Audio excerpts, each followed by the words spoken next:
আসসালামু আলাইকুম, সবাইকে স্বাগত জানাচ্ছি চতুর্থ জাতীয় তরুণ উদ্যোক্তা সম্মেলন, আজকের দ্বিতীয় দিন, organize by young and ESDB, Bangladesh investment development authority দিয়া। আজকের আয়োজনে আপনাদের সাথে আছি আমি মুসলিমউদ্দিন বাপ্পি। আমরা কথা বলবো স্টার্ট আপ ইকোসিস্টেম নিয়ে, বাংলাদেশের অপরচুনিটি কি, আমাদের চ্যালেঞ্জগুলো কি আছে সেই বিষয়গুলো নিয়ে কথা বলবো। সেই বিষয়ে কথা বলার জন্য আমাদের সাথে যুক্ত হয়েছেন Mostafizur Rahman, founder and CEO startup Dhaka, আর Nazim Farhan Chowdhury, managing director Atcom limited, Noor Ferdousi, director Remitnex, এবং আমাদের প্রিয় একজন স্যার আছেন Syed Mojibul Haque, project additional secretary and project director idea project. নমস্কার, নূর ফেরদৌসী, মোস্তাফিজুর রহমান এবং নাজিম ফারহান চৌধুরী, আপনাদের সবাইকে জানাচ্ছি ইয়াং এর পক্ষ থেকে শুভেচ্ছা।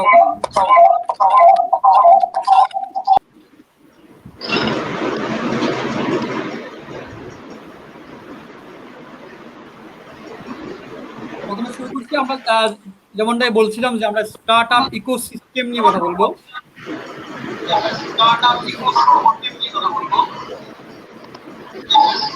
শুনতে পাচ্ছেন? আমরা যেমনটা স্টার্ট আপ ইকোসিস্টেম, মোস্তাফিজুর ভাই আপনি দীর্ঘদিন ধরে স্টার্ট আপ ইকোসিস্টেম নিয়ে কাজ করছেন, স্টার্ট আপ সাথে নিয়ে অনেক দিন ধরে। আপনার কাছে প্রথমেই জানতে চাই আসলে স্টার্ট আপ ইকোসিস্টেম আসলে কি, মানে কি একটা স্টার্ট আপ ইকোসিস্টেম গঠিত হয় কিংবা গঠিত হওয়া উচিত? Thank you Bappi. ইকোসিস্টেম যদি বলতে হয় যে ইকোসিস্টেম যেটা হয় যে এখানে অনেকজন স্টেক হোল্ডার থাকে, এখানে একা করা যায় না। সো এটাকে এই জন্য ইকোসিস্টেম বলা হয়। এখানে আমি যদি এটা সাপ্লাই চেইন হিসেবে ধরি, এখানে আমাদের স্টার্ট আপ বা উদ্যোক্তারা আছে, তারপর আছে তাদের উদ্যোক্তাকে যারা অ্যাডভাইস করে, তারা মেন্টর, যেরকম ফারহান, আমি এবং অনেকেই যারা এরকম মেন্টর করে থাকে, অ্যাডভাইস করে থাকে, যাদের স্পেশালি ইয়াং ফাউন্ডাররা যারা হয়তো ব্যবসা করেনি, তাদেরকে ফান্ডামেন্টালসগুলো বোঝায়। তারপর এর মধ্যে ইনভেস্টর আছে, যারা ইনভেস্ট করে এইসব স্টার্ট আপে। আর এরপরে আছে আইসিটি মিনিস্ট্রি বা পলিসি মেকার, যারা এই ধরনের পলিসি তৈরি করে। সো এই সব কিছু মিলেই কিন্তু এটা একটা ইকোসিস্টেম বলে, যে এখানে একজন কেউ কিছু করতে পারে না, অনেকেই মিলে কাজ করতে হয়, এই জন্য একে ইকোসিস্টেম বলা হয়। ঠিক আছে, আর থ্যাংক ইউ মোস্তাফিজুর ভাই। আমি একটু নাজিম ফারহান ভাই আপনার কাছে আসতে চাই। আপনি তো একটা প্রতিষ্ঠিত উদ্যোক্তা, সিনিয়র এন্টারপ্রেনার, স্টার্ট আপদেরকে নিয়ে আপনি কাজ করছেন। আপনার কাছে কি মনে হয় যে বাংলাদেশের যে স্টার্ট আপের যে ইকোসিস্টেমটা, এটা আসলে আদৌ কতটা friendly for start up founders?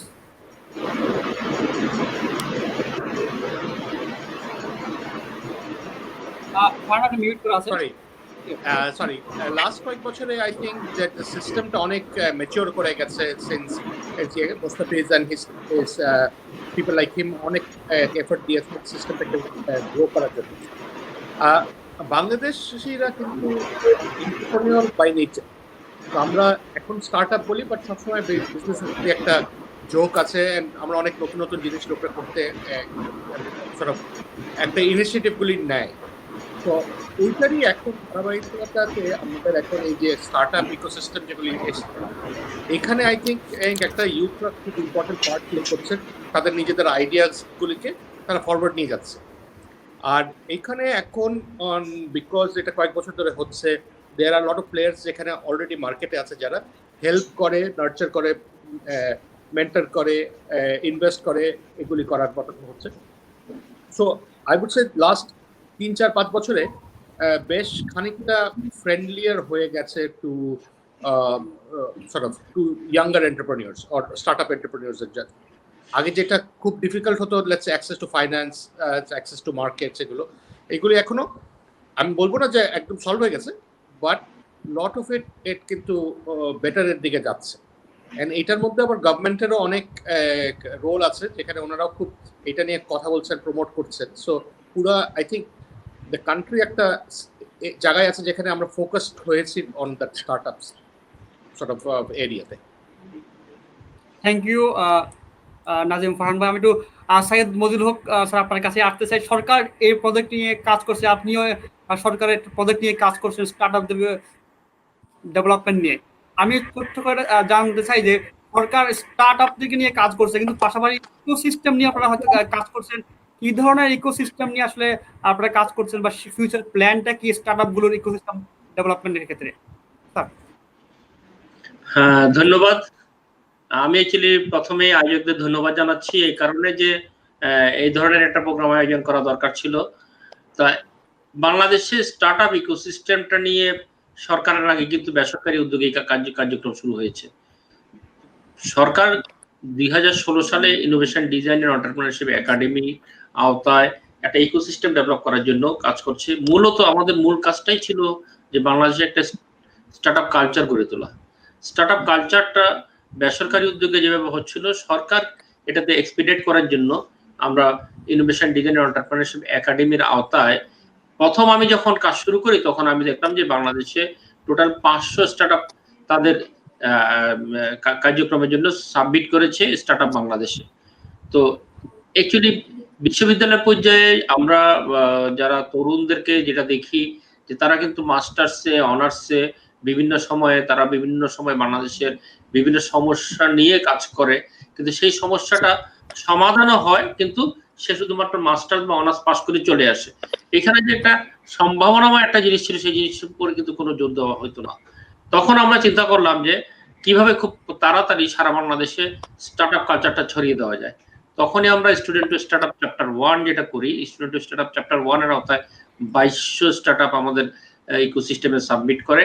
তাতে আমরা যেটা মনে করি যে মিনিমাম স্টার্ট আপ কালচারটা যে বাংলাদেশে শুরু হয়েছে এবং সরকার যে এই পর্যায়ে সহযোগিতা করছে, এই জিনিসটা আমরা 40টা বিশ্ববিদ্যালয়ে তখন জানাতে সক্ষম হই। এবং স্টুডেন্ট স্টার্ট আপ চ্যাপ্টার 2 যখন করি তখন আমরা 100টা বিশ্ববিদ্যালয়ে আমাদের কার্যক্রম পরিচালনা করি। তাতে আমাদের প্রায় তখন 2400 স্টার্ট আপ আমাদের এখানে সাবমিট করে। অ্যাকচুয়ালি ফান্ডিংটা কিন্তু বড় কথা ছিল না আমাদের এখানে। আমরা যে কাজটা করতে সক্ষম হয়েছি যে বিশ্ববিদ্যালয়ের ছেলেরা যে চাকরি না খুঁজে চাকরি দেওয়ার মানসিকতা তৈরি হয়, সেই বিষয়ে কিন্তু আমরা কাজ করেছি। আপনারা জানেন যে স্টার্ট আপ বাংলাদেশ যে প্রজেক্টটা ইনোভেশন ডিজাইন এন্টারপ্রেনারশিপ একাডেমি, এই প্রজেক্টটা কিন্তু আমাদেরই আইসিটি বিষয়ক উপদেষ্টা সজীব ওয়াজেদ জয়ের একটা ব্রেন চাইল্ড। তার কিন্তু দীর্ঘদিনের স্বপ্ন ছিল যে বাংলাদেশের ছেলেমেয়েরা চাকরি না খুঁজে চাকরি দেবে, এই মানসিকতা যেন তারা তৈরি হয় এবং সেই জন্য যেন তারা উদ্যোক্তা হতে পারে, তারা যেন স্টার্ট আপ কালচারের সাথে পরিচিত হয়। সিলিকন ভ্যালিতে যে বহু আগে যে স্টার্ট আপ কালচারটা শুরু হয়েছিল, সেই কালচারটার যেন একটা মানে আবহাওয়া যেন বাংলাদেশের তরুণদের মধ্যে সৃষ্টি হয়, সে কারণে আমরা বিভিন্ন কার্যক্রম গ্রহণ করি। আমরা মনে করি যে গত 2 বছরে আমরা মোটামুটি student to start up chapter 1 chapter 2 এবং একটা হ্যাকাথনের মাধ্যমে একটা ইকোসিস্টেম গড়ে তুলতে পেরেছি। হয়তোবা আমরা ফান্ডিং করেছি 135টা বা 150টা স্টার্টআপকে ফান্ডিং করতে যাচ্ছি, হয়তো আগামী সপ্তাহে দেখা যাবে আমাদের 150 এর উপরে স্টার্টআপকে আমরা ফান্ডিং করেছি।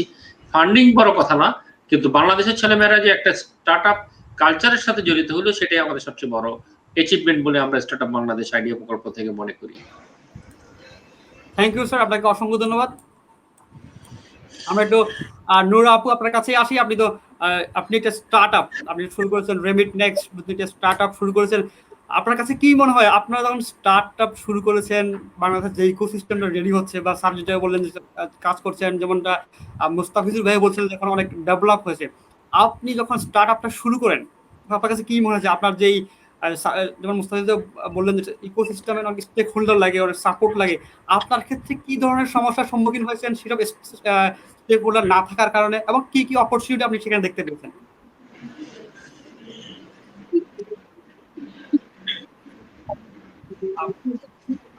আমরা শুনতে পাচ্ছি না।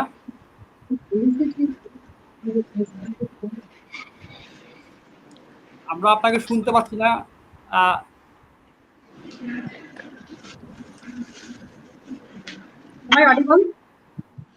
হ্যাঁ, শোনা যাচ্ছে।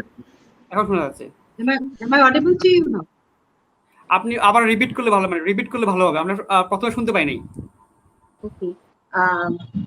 So first of all, thank you for giving me the floor, and let me introduce my company as well. I am representing Remit Next, the very new company. We're the first aggregator company in Bangladesh, and we provide remittance and technological support, and to the MGO and MFS companies and our global partners. Now, once we have, thought of once the first barrier of the startup, startup for the fresher, as a entrepreneur, people doesn't want to come out from the comfort. Everyone wants to, because I used to work in different corporate organizations. So I wasn't ready to come out from that comfort, because startup or starting something is itself is a big challenge, that you are going into uncertainty that what will happen. So like coming out of that cocoon itself is a big challenge for the startup company or for the entrepreneurs. And now, once you are talking about the ecosystem in Bangladesh, there is nothing aligned at this point. I would like to say, although I have Mustafiz bhai bollen je যে কিছু finance তারা করেছেন, আর তার বললেন যে 150টা স্টার্টআপকে তারা finance করতে যাচ্ছে, but the thing is what we have face, যে আমরা জানি না আসলে, first of all we don't have the clear picture of the legal framework, that where to lead, কার কাছে অ্যাপ্রোচ করবো আমরা। সেকেন্ডলি, যেটা অনেক বড় একটা ইস্যু হয়, যে যখন আমাদের আইডিয়াটা ম্যাচিউর পর্যায়ে চলে আসে, অ্যাডভাইজারি লেভেল থেকে আমরা যখন এটা approve pi, even that to another challenge, যে আমরা কার কাছে যাবো, like we are having an idea, is it the idea is a requirement for the industry or for the country? Let's say we have also crossed that level. Now it comes that where to go for funding and all. So if and then again, where to go for the legal framework, and what is the legal framework, how to enlist our company to joint stock or get registered from the joint stock. All these things, it has to be proper. It has to be a proper diagram. And why startup ecosystem is required, or the challenges. There are multiple challenges, Bappi. There are multiple challenges. Even if we are talking about the startup or entrepreneur have already accepted that challenge, that I want to take the challenge, and that's why I am the entrepreneur. But the alignment, I found that there is places where it has to be developed. The alignment is still missing between the organization. There are multiple organizations who are there to finance, who are there to provide you training and development, who are there to support you legally. But it's scattered in a scattered way, but it is not in a same roof. And that is the biggest problem we have faced basically as a startup. Okay, thank you. We have to do multiple phases that we don't know where to go, where to lead. So that was the initial problem we have faced. Thank you. আপনার কথা বলতে আমি মোস্তাফিজুর আপনার কাছে যাবো, যে আমরা সবাই ফান্ডিং নিয়ে আসার কথা বলা, is the funding is the big issue in Bangladesh, নাকি আমাদের স্টার্টআপ গুলো সেই যোগ্যতা আরো দরকার, সেগুলোকে আরো শেপ করতে হবে ইনভেস্টমেন্টের জন্য? আমরা সব জায়গায় শুনি একটা বড় কথা, যে আর ফান্ডিং মানে সব জায়গায় বসে সবাই শুনতে পাই যে আমার মনে হয় ফান্ডিং যে সমস্যা। আদৌ কি ফান্ডিং যে সমস্যা, না স্টার্টআপ গুলোর স্কেল আপ করার ক্ষমতা, তার স্ট্রাকচার, নাকি তার আরো প্রোডাক্ট ইনোভেশন? আপনারা তো দীর্ঘদিন ধরে এই সেক্টরে কাজ করেছেন, আপনার কাছে কি মনে হয় এই ক্ষেত্রে? সমস্যাটা দুই দিকে, একটা হচ্ছে ফাউন্ডার সাইড থেকে, আর একটা হচ্ছে ফান্ডিং এর সাইড থেকে। এবং ফান্ডিংটা কিন্তু বিভিন্ন পর্যায়ে হয়। যারা উদ্যোক্তারা প্রথম শুরু করছে একটা স্টার্টআপ, সাধারণত এটা প্রি সিড বা সিড রাউন্ডে এক ধরনের ইনভেস্টার লাগে, সেটা হচ্ছে যাদেরকে এঞ্জেল ইনভেস্টর বলে। Farhan has play that role, যারা সাধারণত অনেক রিস্ক নিয়ে এই ধরনের ইনভেস্টমেন্ট করে। এবং সেক্ষেত্রে যেটা হয় যে ফাউন্ডারদের যে আইডিয়া বা প্রোডাক্ট ইনোভেশন সেগুলো দেখা হয়, এবং অ্যাজ এ ইনভেস্টার সবচেয়ে বেশি যেটা দেখা হয় যে আইডিয়াটা নিয়ে আসছে, এটা কি খাতা কলমের প্রেজেন্টেশন দেওয়া হচ্ছে, নাকি আসলে একটা প্রোডাক্টের ভ্যালিডেশন আছে। ভ্যালিডেশন মানে এই যে বিজনেস মডেলের কথা বলছে সেখানে কি ইউজার আছে কিনা, এটার যে প্রবলেম যেটা সলভ করছে সেটা আসলেই কার্যকর কিনা, কিছু মানে বেসিকলি প্রুফ অফ কনসেপ্ট। একজন ইনভেস্টর তো একটা আইডিয়ার উপর ইনভেস্ট করতে পারে না, because the idea May go anywhere, but একটা প্রোটোটাইপ যদি দেখানো যায় যে হ্যাঁ ইটস ওয়ার্কিং, তখন ইনভেস্টর উইল গেট কনফিডেন্স। সাধারণত এভাবেই ইনভেস্টমেন্ট হয়ে থাকে অ্যাটলিস্ট সিড স্টেজে বা প্রি সিড স্টেজে। এরপরে যেটা হয় যে ফর এক্সাম্পল আমি I also play a role as a partner at a VC fund, IDLC VC fund, যেটা আমরা এই বছর লঞ্চ করেছি। তো এদেরকে বলা হয় ইনস্টিটিউশনাল ফান্ডিং। তো একজন এঞ্জেল ইনভেস্টমেন্ট করার পর এটা যখন একটা গ্রোথ স্টেজে যায়, যখন গ্রোথ ক্যাপিটাল লাগে, তখন ইনস্টিটিউশনাল ইনভেস্টর ইনভেস্ট করে থাকে। IDLC যেরকম গত বছর চালডালে ইনভেস্ট করেছে। আমাদের এখন পাইপলাইনে আরো কিছু বড় কোম্পানি আছে যেখানে আমরা ইনভেস্ট করবো। So unless founder can prove that যে আইডিয়াগুলো নিয়ে আগাচ্ছে, সেই আইডিয়াতে there is the model works, the business model works, there is users, investor will not invest. R institutional investment যারা আছে তাদের যেটা হচ্ছে যে how fast are you growing, শুধু মানে গ্রোথ থাকলে হবে না ইনস্টিটিউশনাল ইনভেস্টমেন্টে, তাদের দেখতে হবে যে যে মডেল যে বিজনেসটা গ্রো করেছে সেটা আর কত বড় হতে পারবে, সেটা ভিত্তিতে ইনস্টিটিউশনাল ইনভেস্টররা ইনভেস্ট করবে। সো আমাদের দেশে যেটা হচ্ছে যে এখনো আমরা যে স্টার্ট আপ যে জার্নিটা শুরু হয়েছে, এটা কিন্তু বেশি দিনের জার্নি না।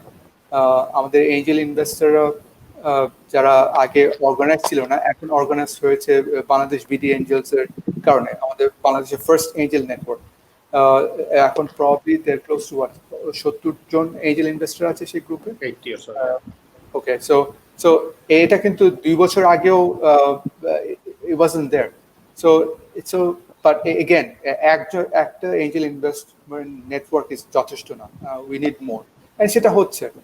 আমাদের এখন maybe about we have 3 VC companies, Muslim Capital, IDLC VC Fund, BD Venture, private equity company আছে কিছু। বাংলাদেশ সারা বাংলাদেশ শুরু করেছে ফর্মালি, তাদের ফান্ড করবে হোপফুলি, রিসেন্টলি তারা ইনকর্পোরেট করেছে। সো বাট আমাদের আরো হবে, বাট এখানে হতাশা হওয়ার কিছু নেই, জার্নিটা মাত্র শুরু হয়েছে। There will be pain, but আমরা ওভারকাম করবো। One of the thing I have to applied, আমাদের আইসিটি মিনিস্ট্রি যে ধরনের পলিসি নিয়ে এগোচ্ছে, যে ধরনের অ্যাডভোকেসি করছে, যে ধরনের সাপোর্ট করেছে, আমার মনে হয় না অন্যান্য মিনিস্ট্রি থেকে আমরা এত সাপোর্ট পেয়েছি। এটা মানে এখানে এসে বলার জন্য না, এটা আমি আন্তরিকভাবে বলছি, বিকজ তাদেরকে অ্যাপ্রোচ করার যেরকম যায়, তাদের সাথে কথা বলা যেরকম যায়, সেটা কিন্তু আমি অন্য মিনিস্ট্রিতে আমি দেখিনি। এবং সো এই ব্যাপারটা কিন্তু আমাদের জন্য, একটা উদ্যোক্তার জন্য একটা বড় একটা সাপোর্টের ব্যাপার। তো সো এগেন আমি যদি সামারি বলবো, সমস্যা আছে, সমস্যা থাকবে সবসময়, সব ইন্ডাস্ট্রিতে আছে, বাট আমাদেরকে এটাও বুঝতে হবে যে we are still growing. So as it matures, I think some of the problem right is solved as we progress. I mean, if I can just add to what Mostafa said, আমাদের কিন্তু বাপি good আইডিয়ার জন্য funding এর অভাব নাই। Even এই যে এখন কোভিড এর সব লকডাউন এগুলি হচ্ছে, there are still very good ideas যারা ফান্ডস পাচ্ছে। অ্যান্ড আমরা মোরলেস অন্য জায়গায় ইনভেস্ট না করছি, আমরা স্টার্টআপেও এখনো টাকা দিচ্ছি, because we see potential. Of course two expect যে আমরা আমেরিকান লেভেলে চলে এসেছি বা ইন্ডিয়ান লেভেলে চলে এসেছি, ইটস একটু বেশি অ্যাম্বিশাস হয়ে গেল। আমেরিকাতে startup actually started in the 60s। So 60 থেকে এখন ইয়েতে 70 বছর পরে or 60 বছর পরে এসে they're in a space or they took 40 years to come place. আমাদের এখন যাচ্ছে and অনেক করছে। তো একো যেটা মোস্তাফিজ বললো, that at least আমাদের government পলিসিটা is very friendly and very business adaptive. So যখন on they are trying lot of new things. Second, Startup Bangladesh is a very interesting experiment where government is saying that ঠিক আছে, can I go and help start the kickstart the ecosystem? এখানে কিভাবে আমি fund করতে পারি? And funding is not necessarily important. যে the story putting together, Nur Ferdousi যেটা বলছিলেন and rightly, যে সবকিছু একটু স্ক্যাটার্ড হয়ে আছে। সো আস্তে আস্তে করে একটা জায়গায় আনতে হবে। সো দিস প্রসেস শুরু হয়ে গেছে। এইটা কিন্তু খুব তাড়াতাড়ি হবে। 2 বছর আগেও এঞ্জেল নেটওয়ার্ক ছিল না, এখন 3টা এঞ্জেল নেটওয়ার্ক আছে। 2 বছর আগেও ভিসি ফান্ড ছিল না, এখন 3টা আছে, আরো 3টা আসছে। সো আই থিঙ্ক কয়েক বছর আগে ফর এক্সাম্পল আমাদের এক্সিটের পলিসিস গুলো খুব ছিল না। আমি এম শিওর নেক্সট ফিউ ইয়ার্সে স্মল ক্যাপ মার্কেটস গুলি খুলে যাচ্ছে, government is opening this things up. So জিনিসটা খুব তাড়াতাড়ি ডেভেলপ করবে। So I think it's a very good time এখন বাংলাদেশে স্টার্টআপ ইকোসিস্টেমের জন্য। ফারহান ভাই, আপনার কাছে একটা প্রশ্ন। আপনি তো এঞ্জেল ইনভেস্টর, আপনি যখন ইনভেস্ট করেন আসলে একটা স্টার্টআপ ইকোসিস্টেম তো শুধুমাত্র একটা এঞ্জেল ইনভেস্ট নির্ভর করে দাঁড়ায় না। এটা আপনি যেমন ভিসি কথা বললেন, আর অন্যান্য যেই ফিনান্সিয়াল ইনস্টিটিউশন সাপোর্টও লাগে। তো সেক্ষেত্রে আমরা আসলে কতটুকু আগাচ্ছি, বা যে ফাইন্যান্সিয়াল ইনস্টিটিউশনগুলো রয়েছে স্টার্টআপে ডেভেলপমেন্টের ক্ষেত্রে ফান্ডিং, তারা আসলে কতটা আন্তরিক বলে আপনার কাছে মনে হয়? আই থিঙ্ক সবারই একটা মোটিভেশন আছে, দ্যাট এইখানে ইন্টারেস্ট আছে, মোটিভেশন আছে, everybody is working towards it, different পেসে আছে। সো ফর এক্সাম্পল আমরা যদি আইডিয়ালসের কথা বলি, এন্ড তারা দে আর নন ব্যাংকিং ফাইন্যান্সিয়াল ইনস্টিটিউট, তাদের আগে কিরকম করতো, লিজ ফাইন্যান্সিং করতেন ওনারা, অন্যান্য রকমের ফাইন্যান্সিং করতেন, ওয়ার্কিং ক্যাপিটাল ফাইন্যান্সিং করতেন, বিল ডিসকাউন্টিং করতেন। বাট ওনারাও বুঝতে পেরেছেন that there is an ecosystem that needs different sort of financing or different ভাবে interaction করা। Can you take an equity position? So they've with Mustafis and others, they've launched the fund, the VC fund. So I think just an example. এরকম আরো examples যেখানে businesses, private institute, government are now looking যে আমরা কিভাবে এটাকে approach করতে পারবো। যে collateral free loans, or government has very innovative matching grant ইয়েগুলি আছে, ওনারা equity then with the intention of একটা লেভেলে এসে ওনারা exit out করছেন। Then there are other programs. Mustafizra set up করেছিল GPA accelerator program, for example. যখন ওনারা চালাতো এটা, it also looks at আমি কিভাবে একটা কোম্পানিকে ইনকিউবেট করতে পারবো। সো আমি যেটা বলছি দ্যাট আন্তরিকতাটা আছে সব সাইডেই, প্রাইভেট সেক্টর এবং গভর্নমেন্টে। ইট ইজ স্টিল আমাদের এখনো মানে একটু প্লাস মাইনাস করতে হচ্ছে, একটু এখনো এক্সপেরিমেন্টেশন করতে হচ্ছে, কিছু ফেলিয়ার হয়, 2 steps forward, 1 step back যাচ্ছি। But I think in the directionally we're going on the right pace. নালে আসলে এত ভালো একটা ইকোসিস্টেম হতো না। And if you actually look at গত 4-5 বছরে, there are some very good companies যারা সিস্টেমে এসছে, so much so যে এখন আমাদের অ্যাটলিস্ট মনে হয় 5-6টা তো বিদেশ থেকেও তারা ফান্ডিং পেয়েছে। চাল ডালের কথা হয়েছে, সেবা XYZ পেয়েছে, রমণী পেয়েছে। There are a lot of companies যারা বাইরে থেকে একটা ফান্ডিং পাচ্ছে। So it is an sort of an indication that we are going on the right direction. আমরা কি ফাস্ট ইনাফ যাচ্ছি নাকি, ওইটা নিয়ে আমরা we can debate যে আরো ফাস্টার করা যায় কিভাবে, how do we accelerate the process. Exactly, thank you Farhan ভাই। আমি একটু সাইদ মজিবুর হোসেন আপনার কাছে আসি। যেমনটা বলছিলাম আন্তরিক সবকিছুই হচ্ছে, কিন্তু আমার একটা স্যার আপনার কাছে প্রশ্ন, যে ফান্ডিং তো সবকিছুই হচ্ছে, আপনারাও করছেন, ইনস্টিটিউশনগুলো এগিয়ে আছে, ভিসিরা আছে, এখন অ্যাঞ্জেল নেটওয়ার্ক হয়েছে, যেমনটাই মুস্তাফিজ ভাই আর ফারহান ভাই বললেন। সরকার কি এমন বা আপনাদের চিন্তা ভাবনা আছে ইকোসিস্টেমের ভিতরে? আপনারা তো ফান্ডিং করছেন, পাশাপাশি ভিসি ফান্ডগুলোকে একসাথে করে কিংবা বাইরের যে ফান্ডিংগুলো আছে সেগুলো আরো ইন্টিগ্রেট করে স্টার্টআপগুলোকে আরো ম্যাচিউর করে এবং তাদেরকে ফান্ড করা, তাদের স্কেল আপ করার ক্ষেত্রে আরো বেশি কোনো পলিসি আপনাদের আছে কিনা, বা আপনার ইতিমধ্যে কোনো চিন্তা ভাবনা আছে কিনা?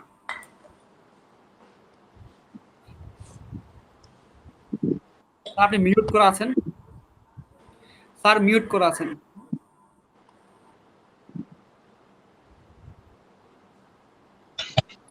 হ্যাঁ, এখন ঠিক আছে? জি জি, শোনা যাচ্ছে?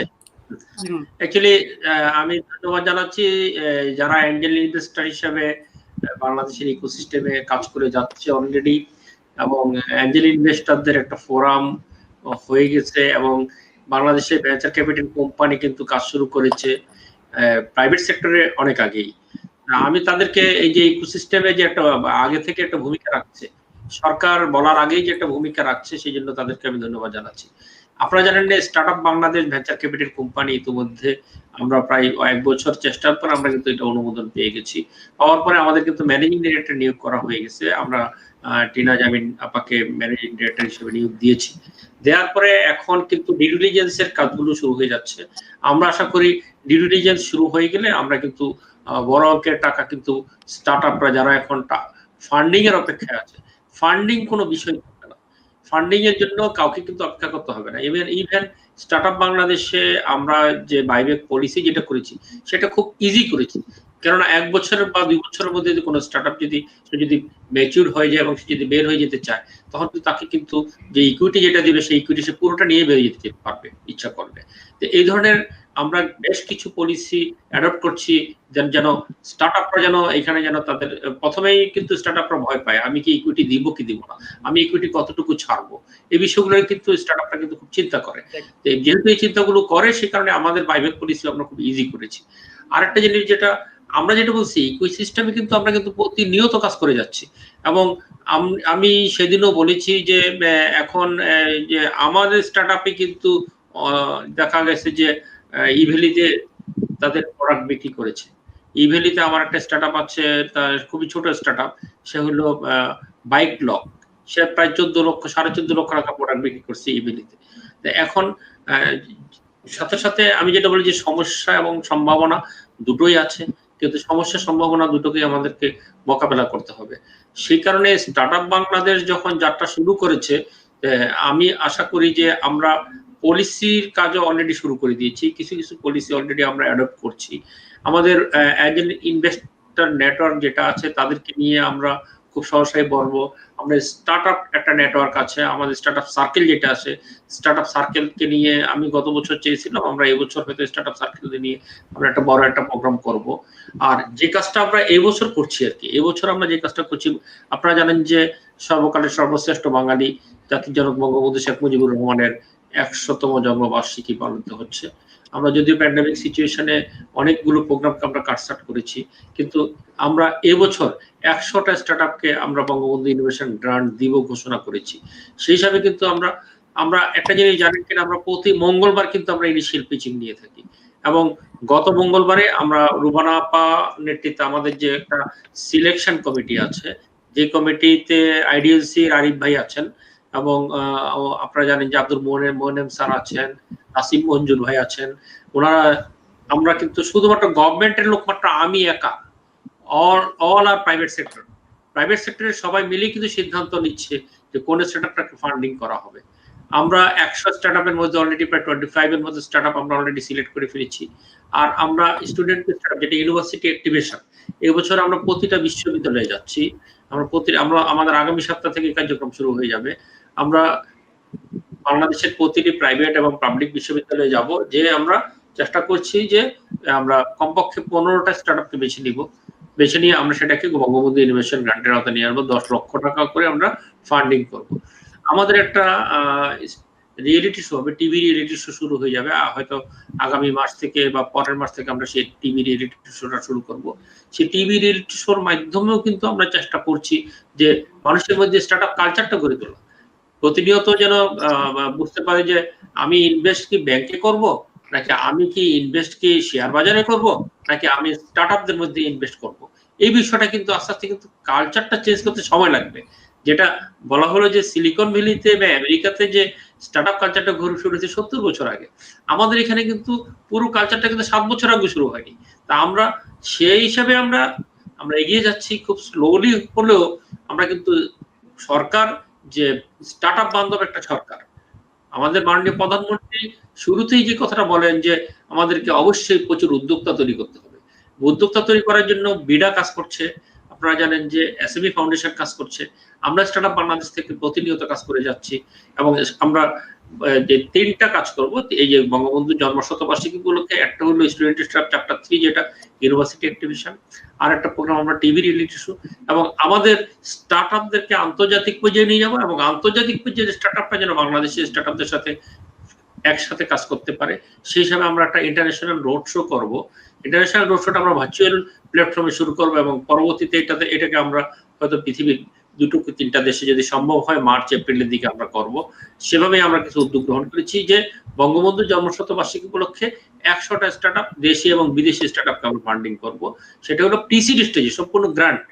আমরা জানি না যে সবাই কিন্তু যেটা নেওয়া হয় ইকুইটি নিয়ে কিন্তু ফান্ডিং করে, কিন্তু আমরা একটা কালচার, স্টার্টআপ কালচার ইকোসিস্টেম করার জন্য কিন্তু সরকার থেকে যেটা করা হচ্ছে 10 লক্ষ টাকা করে আমরা গ্রান্ট দিচ্ছি, যেন ছেলেমেয়েরা যেন স্টার্টআপ কালচারের সাথে জড়িত হয়। এবং আমাদের বাংলাদেশ থেকে যেন আমরা 2021 সালে যেটা আমাদের বাংলাদেশে 50 বছর পূর্তি হবে, আমরা চাই বাংলাদেশ থেকে কমপক্ষে একটা ভালো স্টার্টআপ, কিছু স্টার্টআপ যেন আন্তর্জাতিক পর্যায়ে চলে যেতে পারে, সেই হিসাবে আমরা কাজ করছি এবং পলিসি নিয়ে আমরা কাজ করছি। থ্যাংক ইউ স্যার, খুবই সুন্দরভাবে বলছিলেন যে আপনি 100 স্টার্টআপ দেশে বিদেশে ফান্ডিং করা, এটা এরকম কালচার যদি আমাদের সাথে ইন্টিগ্রেট হয়ে যায়, আমরা যখন আদান প্রদানের মধ্যে থাকবো, আমাদের দেশের স্টার্টআপ গুলো বিদেশে যাওয়ার সুযোগ থাকবে, বিদেশগুলো দেশে আসবে, তখন কালচারটাই তখন ন্যাশনাল থেকে ইন্টারন্যাশনাল লেভেল, বাট বিগ একটা ইকোসিস্টেম দাঁড়িয়ে যাবে বলে আমরাও মনে করি। আর নুরা আপু, আপনার কাছে আসি যে ফান্ডিং নিয়ে যেমনটা বলছিলাম যে আপনি যখন শুরু করেন নিশ্চয়ই কোনো ফান্ড দিয়ে শুরু করেছেন অথবা কোনো ফান্ড নিয়েছেন কারো কাছ থেকে, তখন ফান্ডিং যখন নেন, আপনি যদি ফান্ড নিয়েই থাকেন তাহলে কি ধরনের সমস্যায় পড়েছেন ফান্ডগুলো নিতে, বা এই যে সিস্টেমটা, এই সিস্টেমটা আপনার কাছে কি মনে হয় যে যে সমস্যাগুলো পড়ছেন, এই সমস্যার যে সিস্টেমটা আছে সেই সিস্টেমটা পরিবর্তনের জন্য কি করা যেতে পারে? Okay, probably I should say that I am fortunate as of now. We are at the very initial level. We will be yet to approach for funding in different places. আমরা এখন পর্যন্ত self funded company, এখন পর্যন্ত funding এর জন্য আমরা apply করিনি, but যে প্রবলেম গুলো হয় যে আমি নাজিম ফারহান ভাইয়ের সাথে একমত পোষণ করছি যে ফান্ডিং যারা করে তাদের আন্তরিকতা আছে, কিন্তু যেটা হয়, ইফ ইউ আস্ক মি বাপি যে আপনি কি ধরনের ইকোসিস্টেম আশা করেন, আই উড রাদার সে যে আমি একটা ন্যাশনাল লেভেলের ecosystem, like I dream for a national level ecosystem, যেখানে why to have like 10 funding, যদি ফরেন ফান্ডিং ও হয়, ইভেন ন্যাশনাল লেভেল ফান্ডিং ও হয়, why don't we come under a same umbrella? Why to submit my proposal in 10 places? I can submit to one significant places if my idea has something significant. আমার idea যদি দম থাকে এবং সামনে যাওয়ার থাকে, তাহলে I can have that funding from there itself if it is a national level ecosystem. If not, if there is an advisor, I can probably go to that advisor and ask, আমি সেই রকম একটা ecosystem চাচ্ছি যেখানে আসলে যতগুলো layers আছে, ইকোসিস্টেমের যতগুলো কম্পোনেন্টস আছে, সবগুলো it will be under the same territory. and if it is like a national level of ecosystem, যেখানে আমরা ওই অ্যাক্সেসটা পাবো উইদাউট এনি আমলাতান্ত্রিক জটিলতা, যেখানে খুবই ইজি অ্যাক্সেস হবে, আমরা ফান্ডিং এর জন্য ইজিলি অ্যাপ্লাই করতে পারবো, আমাদের যে প্রজেক্ট গুলো আছে আমরা ইজিলি প্রেজেন্ট করতে পারবো, there will be a very crystal clear or transparent feedback also about our projects. আমাদের সামান্য একটা অ্যাডভাইজারের লাইক অ্যাডভাইসিং এর জন্য মেবি 2 মাস লাইনে দাঁড়িয়ে থাকতে হবে না, এরকম যখন বিষয়গুলো হবে, যখন এই জিনিসগুলো অনেক বেশি ইজি অ্যাক্সেসিবল হয়ে যাবে, এবং as I have mentioned already যে আমরা যখন এটা ন্যাশনাল লেভেল ইকোসিস্টেমের মধ্যে ইনকর্পোরেট করতে পারবো, আমাদের টোটাল ইকোসিস্টেমের যে প্ল্যানিং আছে, we can probably think of something else there. We can probably reach into a different level. আর যেটা আছে যে এখন মানে বাংলাদেশ যেহেতু dense populated country, why to have similar sort of thousands idea? Perhaps it is a time to merge, and even the entrepreneurs also, if they get the same platform, if they get an entrepreneur forum at the national level, they can share their views and ideas together. And you never know, there could be a lot of good idea, innovative idea comes up to change the nation's future as well. So that's how, like, funding এর যে বিষয়টা আছে, আমার কাছে মনে হয় যেটা national লেভেলে এবং এটা কম্বাইন্ড ফান্ডিং হয়, যেখানে আমরা অ্যাপ্রোচ করলে probably we will get the fund, otherwise we will be having the feedback that okay, you come up with this development and will fund you. This sort of friendly atmosphere we have been looking for actually as a startup. Thank you. আমি মোস্তাফিজ ভাই আপনার কাছে আসি যে আপনি অনেক দীর্ঘদিন ধরে কাজ করছেন স্টার্ট আপ নিয়ে, স্টার্ট আপ ইকোসিস্টেম নিয়ে, বিভিন্ন টেকনোলজি স্টার্ট আপ নিয়ে। ম্যাচিউর স্টার্ট আপ ইন্ডাস্ট্রি বলি, আমি যদি সেক্টর ওয়াইজ বলি, যেমন আরএমজি হতে পারে, ফিনটেক হতে পারে, আপনার কাছে আমাদের যে সেক্টরগুলো ম্যাচিউর সেক্টরগুলো আছে, কোন সেক্টরটা এখন খুব mature sector two invest in Bangladesh আপনার কাছে মনে হয়? কোন সেক্টরটাই সবচেয়ে ম্যাচিউর সেক্টর টু ইনভেস্ট?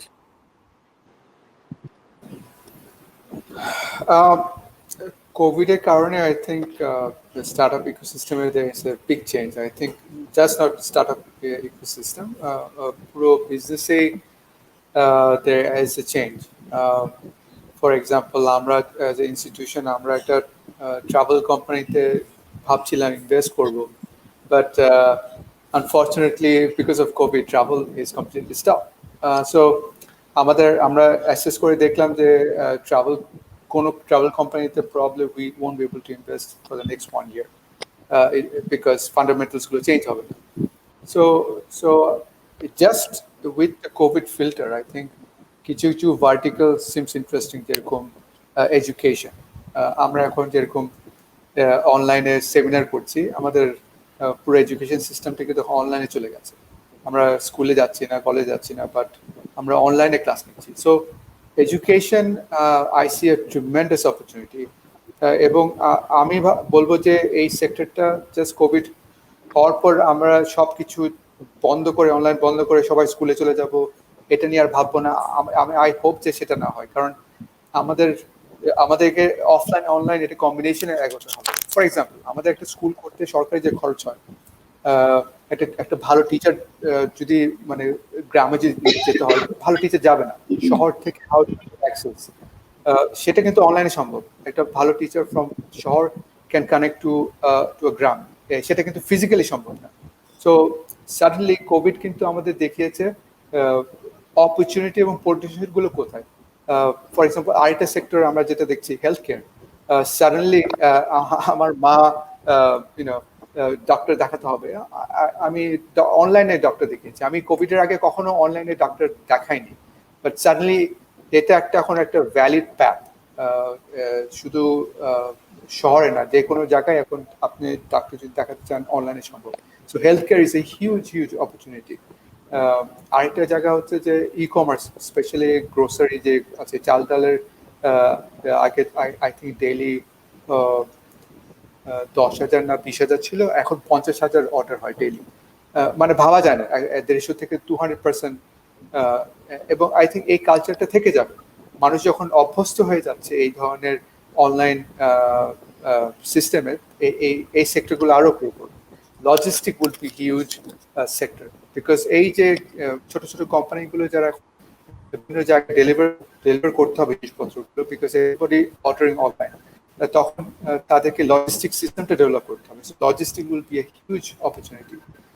আর এসবের বাইরে, কোভিডের বাইরে আই থিঙ্ক ইমার্জিং টেকনোলজিটা আসতেছে। I think big space is agritech. Agriculture সাইডে যে টেকনোলজি আমাদের আসলে খুব একটা ইনোভেশন হয়নি, বাট আমরা অ্যাজ এ এগ্রিকালচার প্রধান দেশ হিসাবে এখানে আমরা দেখছি লট অফ অপরচুনিটি। আইফার্মারের নাম শুনেছেন, ট্রিমেন্ডাস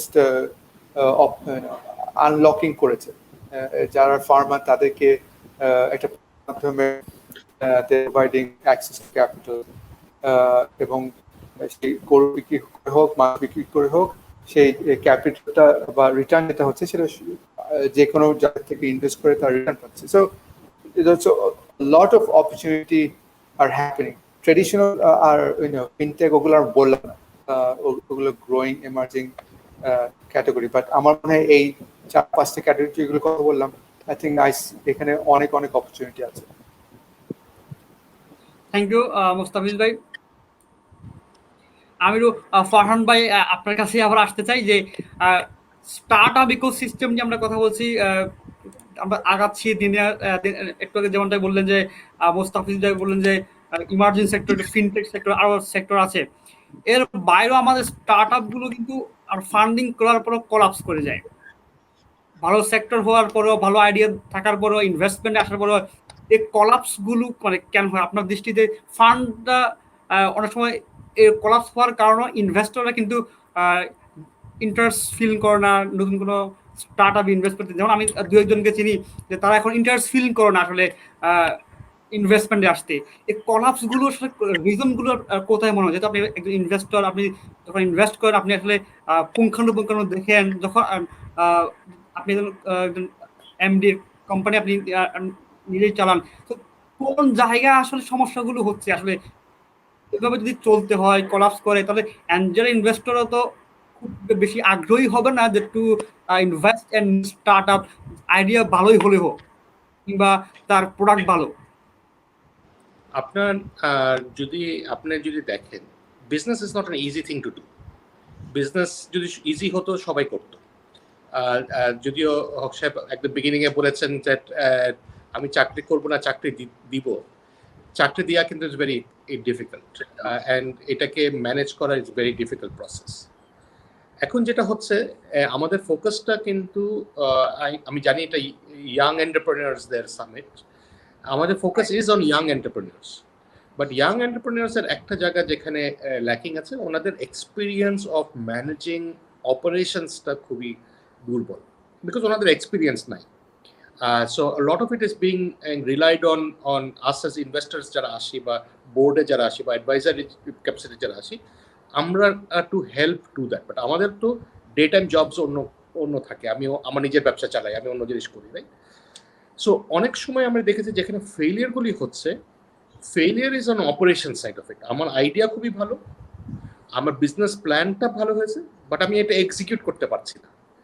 অর আমার কিছু ইভেন ইন দ্য বিগিনিং কিছু অ্যাজাম্পশন আমরা ভুল করেছি, আমরা টেস্টিং করিনি, আমরা মিনিমাম ভায়াবল প্রোডাক্টটাকে ভালো করে রোবাস্ট হয়নি, আর আমরা এটাকে ফাইন টিউন করিনি। অপারেশনস আমার ক্ষেত্রে to big places I see ফেলিয়ারের জন্য। একটা হলো অপারেশনস ভালো না, আরেকটা because everybody is focused on আমি একটা উদ্যোক্তা হব, so I do not find enough good people যে আমার কোম্পানিতে হেল্প করবে আমাকে, either as co founders or as workers. So তখন হচ্ছে কি ফাউন্ডারের সব কিছুই করতে হয়, ব্যবসাও চালাতে হয়, আইডিয়াসও করতে হয়, নিউ ফান্ডের পিছু দৌড়াতে হয়, এই কালেকশনগুলিও দেখতে হয়, and then the whole system collapses. আমরা যদি if we look at successful businesses or startups elsewhere, they're always a team effort. আমরা যদি ধরেন ইয়ের কথা বলি,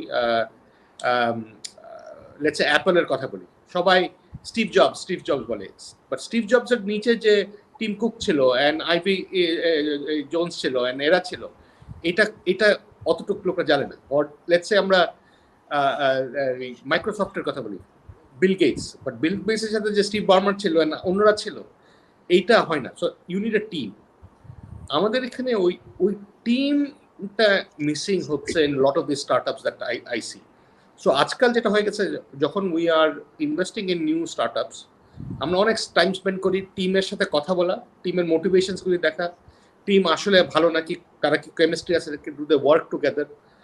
জাস্ট বিকজ আমরা কলেজে ভালো বন্ধু ছিলাম যে আমরা গুড কো ফাউন্ডার্স হবো, তা কিন্তু না, দুইটা কিন্তু আলাদা আলাদা জিনিস। সো এই জায়গাটা একটা বিরাট আছে। আর জাস্ট বিকজ আমি ইউনিভার্সিটিতে একটা প্রোগ্রাম খুব ভালো করে অর্গানাইজ করেছি, তার মানে যে আমি একটা ফিনটেক স্টার্টআপ লঞ্চ করতে পারবো is wrong. If you actually look at the average age of founders, of successful founders in let's say Silicon Valley, they happen to be 30 years plus. So if you're at a median age যদি দেখি আমরা, আমাদের এখানে কিন্তু median age is in the mid-20s if not lower. So একটা জায়গায় আমরা ওই সমস্যাগুলি দেখেছি, experience and maturity of the business নাই, এন্ড দেয়ারফর ফেলিয়ারসগুলি সম্মুখীন হতে হয়। থ্যাংক ইউ ফারহান ভাই। আমি একটু ধন্যবাদ। আমি একটু মুজিবুল হক স্যার আপনার কাছে আসতে চাই যে আমরা দেখছি যে স্টার্ট আপ কিন্তু কালচার হচ্ছে বেসড অন আরবান এরিয়া, আমি আরো স্পেসিফিক বলে ঢাকা, চট্টগ্রাম, সিলেট, আবার অথবা আরো দু একটি আরবান এরিয়া, কিন্তু আমরা মাছ লেভেলে আমরা এখনো পৌঁছাতে পারিনি, মানুষকে আরো ইন্টিগ্রেট করতে পারিনি, বা কালচারটাকে আরো রুরাল লেভেলে আমরা এখন নিয়ে যেতে পারিনি। এর বাইরে কিন্তু পপুলেশন তো আমাদের অনেক বেশি, ইয়াং স্টার আছে অনেক বেশি, সেই ক্ষেত্রে আমরা তাদের জন্য কি করতে পারি বা কি করার মতো চিন্তা সরকারের আছে কিংবা আইডিয়া প্রজেক্টের আছে? ধন্যবাদ। অ্যাকচুয়ালি আমি এই প্রশ্নটার উত্তর মনে হয় প্রথম দিকেই দিয়েছিলাম, যেটা হলো যে একদম গ্রাসরুট লেভেলে স্টার্টআপদেরকে নেওয়ার জন্য আমরা যে স্টুডেন্ট স্টার্টআপ চ্যাপ্টার 2 যেটা করেছিলাম, আমরা 100টাই বিশ্ববিদ্যালয়ে চলে গিয়েছিলাম। এখন আমি একটা আবার পলিসি নিয়েছি যে স্টার্টআপ চট্টগ্রামে অলরেডি আমরা একটা ফেসবুক পেজের মাধ্যমে তাদেরকে অর্গানাইজ করেছি। স্টার্টআপ ময়মনসিং আমি জানি খুব ভালো কাজ করছে এখন, স্টার্টআপ ময়মনসিং ওরা অর্গানাইজ হয়েছে, স্টার্টআপ রাজশাহী অর্গানাইজ হচ্ছে, স্টার্টআপ খুলনা, স্টার্টআপ বরিশাল, এভাবে বিভাগীয় পর্যায়ে কিন্তু স্টার্টআপ বাংলাদেশ থেকে আমরা চেষ্টা করছি যে তারা যে স্টার্টআপরা বিভিন্ন বিশ্ববিদ্যালয় অথবা পলিটেকনিক ইনস্টিটিউটে অথবা বিভিন্ন কলেজে আছে, তাদেরকে একটা অর্গানাইজ বেতে নিয়ে আসার জন্য আমরা চেষ্টা করছি, যেটাতে আমরা মনে করি যে গ্রাসরুট লেভেলে স্টার্টআপ, গ্রাসরুট লেভেল থেকে স্টার্টআপ গড়ে উঠবে। আর অ্যাকচুয়ালি আমি যেটা বলছিলাম, কোভিড-19 সিচুয়েশনে কিন্তু আমরা যে কাজটা করেছিলাম, যে লজিস্টিক্স এবং যারা সাপ্লাইয়ের সাথে যারা জড়িত ছিল, যারা এগ্রিকালচার বেসিক স্টার্টআপ ছিল, তাদেরকে আমরা ফুড ফর নেশন নামে আমরা একটা প্ল্যাটফর্ম করে তুলেছিলাম। ফুড ফর নেশন প্ল্যাটফর্মে আমি যেটা আইফার্মা, কৃষানি, ডিজিটাল আড়তদার, চাল ডাল পাঠাও, তারপরে ট্রাক লাগবে, এসবগুলো স্টার্টআপকে নিয়ে কিন্তু আমরা একটা গ্রুপ করেছিলাম। আমি প্রথম যখন 17 তারিখে বা 18 তারিখের দিকে যখন সরকার যখন বোঝা যাচ্ছে যে বাংলাদেশে প্রথম রোগী আইডেন্টিফাই হয়েছে, তার পরপরই সম্ভবত 24 কি 25 তারিখে আমি স্টার্টআপ প্রথমে আমরা ফুড ফর নেশন শুরু করেছিলাম। এরপরে হয়তো 7-8 দিন পরে খবর পেলাম যে কৃষকদের পণ্য খেতেই নষ্ট হয়ে যাচ্ছে, কৃষক পণ্য উঠে রাখছে কিন্তু পরিবহন করতে পারছে না। তখন কিন্তু আমরা কিন্তু চেষ্টা করেছি যে আমাদের যে স্টার্টআপ ছিল তখন ওরা খুব ভালো কাজ করছিল, সেটা হলো ডিজিটাল আড়তদার এবং কৃষাণ। ওরা কিন্তু তখন কৃষকের ক্ষেত থেকে পণ্যটা তুলে নেওয়ার পরে গাবতলীতে যে হাবে, গাবতলীতে চাল ডালের যে একটা বাংলাদেশ এগ্রিকালচার এক্সটেনশনের একটা আছে, ওদের একটা গোডাউন আছে, চাল ডালকে ওটুকু পর্যন্ত কিন্তু আমরা তখন এটাকে ট্রাক লাগবের মাধ্যমে এনে দেওয়ার পরে চাল ডাল সেটা আবার ডিস্ট্রিবিউট করবে কিভাবে, সেটা আমরা তখন আবার পাঠাওকে সংযুক্ত করে বাড়িতে বাড়িতে কিন্তু পণ্য পাঠানোর ব্যবস্থা করেছিলাম।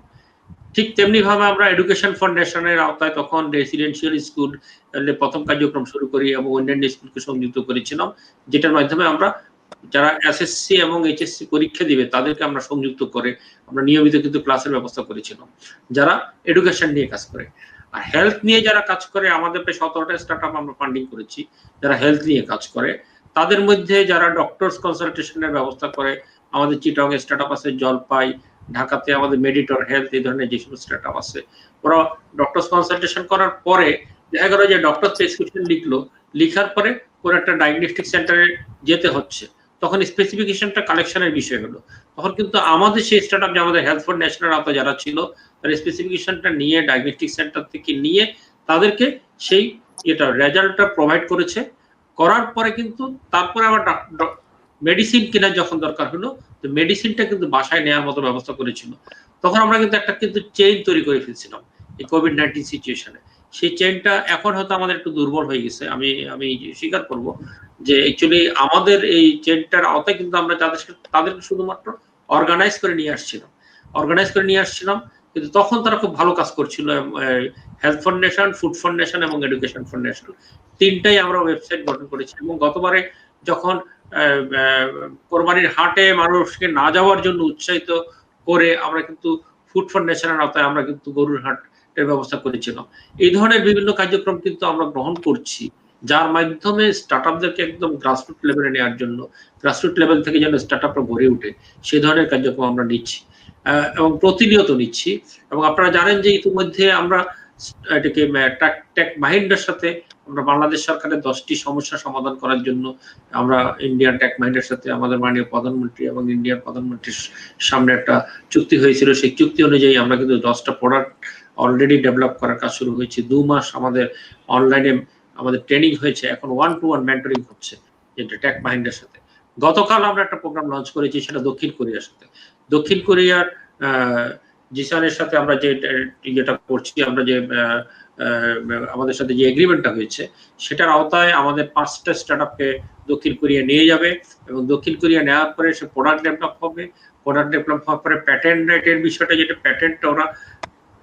প্যাটেন্টটা আমরা ইন্টারন্যাশনাল প্যাটেন্ট পাবে সে আমাদের স্টার্টআপ, এবং ইন্টারন্যাশনাল মার্কেটে প্রবেশ করার জন্য যত ধরনের কার্যক্রম আছে দক্ষিণ কোরিয়ার মিনিস্ট্রি অফ জাস্টিস এবং আমাদের আইসিটি মিনিস্ট্রির সাথে আমাদের যে চুক্তি হয়েছে, আমরা 5টা স্টার্টআপকে পাঠাবো, এবং সেই জন্য আমরা অলরেডি আগামী 2 মাস স্টার্টআপ বাংলাদেশ .gov.bd তে যারা অ্যাপ্লাই করছে তাদেরকে নিয়ে আমরা 2 মাস যাবত আমাদের প্রচারণা চলবে। তারপর আমরা সেখান থেকে 100 স্টার্টআপ সিলেক্ট করব, এবং 100 স্টার্টআপ থেকে আমরা 25টা স্টার্টআপে নিয়ে আসবো, এবং দক্ষিণ কোরিয়া থেকে যারা সিলেকশন কমিটির মেম্বাররা আসবেন, আসার পরে তাদেরকে সিলেক্ট করে আমরা 5টি স্টার্টআপকে আমরা দক্ষিণ কোরিয়াতে পাঠাবো। প্যান্ডেমিক সিচুয়েশনে কিন্তু স্টার্টআপ বাংলাদেশ থেকে আমি মনে করি যে আমরা প্রচুর কাজ করে যাচ্ছি, কিন্তু আমরা কিন্তু 1-to-1 মেন্টরিং হয়, আমাদের গ্রুপ মেন্টরিং হয়, আমরা যারা সাকসেসফুল স্টার্টআপ আছে তাদেরকে নিয়ে কিন্তু মেন্টরিং এর কাজটা কিন্তু প্রতিনিয়ত চালাচ্ছি। অ্যাকচুয়ালি আমাদের একজন বন্ধু যেটা বললেন যে ফান্ডিং এর জন্য আমলাতান্ত্রিক যে বিষয়টা আপনি যেটা বললেন, আমাদের এখানে কিন্তু কোনো আমলাতান্ত্রিক বিষয়টা বিন্দু মাত্র নেই। আপনারা 24 আওয়ার্স আমরা স্টার্টআপ বাংলাদেশ .gov.bd তে আপনি সাবমিট করতে পারেন। আমরা প্রতি মঙ্গলবারে রাত 8:30 থেকে আমরা ইনিশিয়াল পিচিং নিয়ে থাকি প্রতি মঙ্গলবারে। এখন যে প্যান্ডেমিক সিচুয়েশনে অনলাইনে আমরা পিচিং নিয়ে থাকি, প্রতি মঙ্গলবারে আমরা কমপক্ষে 10টা পিচিং নিয়ে থাকি। 10টা থেকে 5-6টা আমরা ইভেন 7টা পর্যন্ত আসার পর সেটাকে আমরা সিলেকশন কমিটিতে, আমাদের সিলেকশন কমিটিতে নিয়ে যাই, এবং সিলেকশন কমিটির মাধ্যমে গতদিন আমরা 2 দিন মিটিং করেছি এক নাগারে। আমাদের রুবানা আপা তার সময়টা খুবই মূল্যবান, তারপর উনি আমাদেরকে প্রথম দিন আমাদের 3 ঘন্টা এবং পরের দিন 3 ঘন্টা, 6 ঘন্টা সময় দিয়েছিলেন। আমরা প্রায় 22টা স্টার্টআপ সিলেক্ট করেছি যাদেরকে ফান্ডিং এর জন্য। প্রতিনিয়ত কিন্তু স্টার্টআপ বাংলাদেশ থেকে আমরা কাজ করে যাচ্ছি, এবং 24 আওয়ার্স আমরা এটিকে সাবমিট করা যাচ্ছে আমাদের স্টার্টআপ বাংলাদেশে।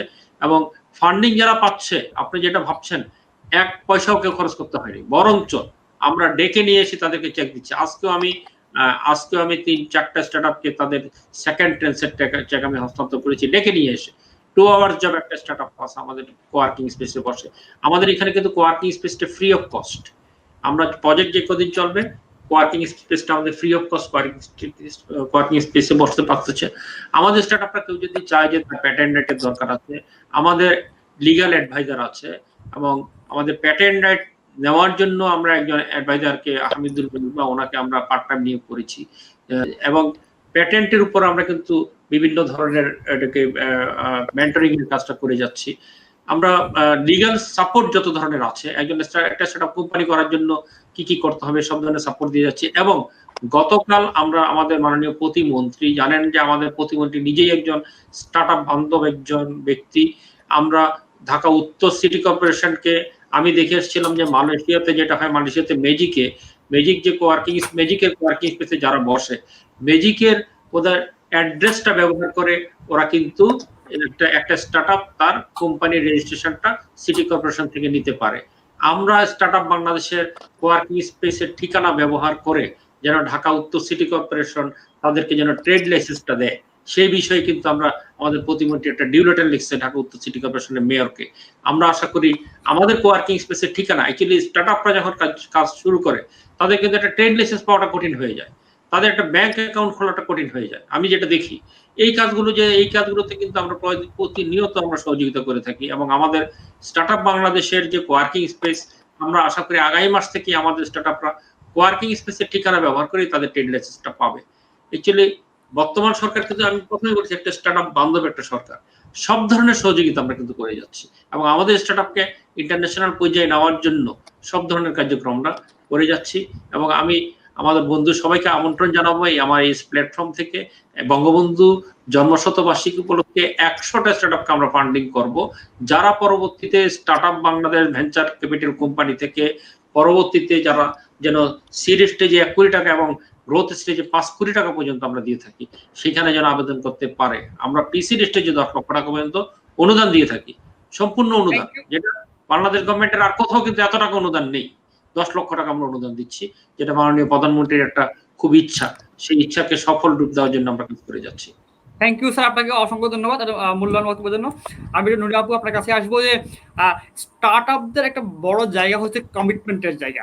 আমরা যখন আমাদের বাংলাদেশে একটু শোনা যায়, মানে কিছু ইনভেস্টর আমি শুনেছি, আমি নিজে শুনেছি যে আমরা কমিটমেন্টের জায়গাটা ঠিক রাখি না। আমরা ফান্ডটা নিয়েছি, কিছুদিন খরচ করলাম, হয়তো কোম্পানিটা কলাপস করলো, কোম্পানিটা দেউলিয়া হয়ে গেল, কিন্তু ওই টাকাটা দিয়ে অন্য ক্ষেত্রে সরিয়ে নতুন কিছু শুরু করে। কারণ ইনভেস্টরকে কিন্তু ইকুইটি দিতে হয়, অথবা বড় করলে তাকে প্রফিট দিতে হবে, আনুষঙ্গিক থাকে, বা অথবা লাভটা তার বেশি থাকে। সেই জন্য আমরা সেই জায়গা থেকে সরিয়ে এসে একটা কমিটমেন্টের জায়গা থেকে সরে আসা, একটা ইকোসিস্টেমের একটা ব্রেক করা হয়। সেক্ষেত্রে স্টার্ট আপ গুলো, আমাদের স্টার্ট আপ, আমি আপনাকেই বলছি, মানে ইনভেস্টর ভিউ থেকে বলছি, যেমন নাজিম ভাইয়ের ভিউ থেকে হতে পারে যে এই কমিটমেন্টের জায়গাটা আমরা স্টার্ট আপটা আসলে কতটা committed to take this words, তাদের যে স্বার্থ কিংবা তাদের যে ইন্টারেস্টটাকে রেসপেক্ট করার ক্ষেত্রে স্টার্ট আপ গুলো আসলে কতটা কমিটেড আমাদের স্টার্ট আপ আছে।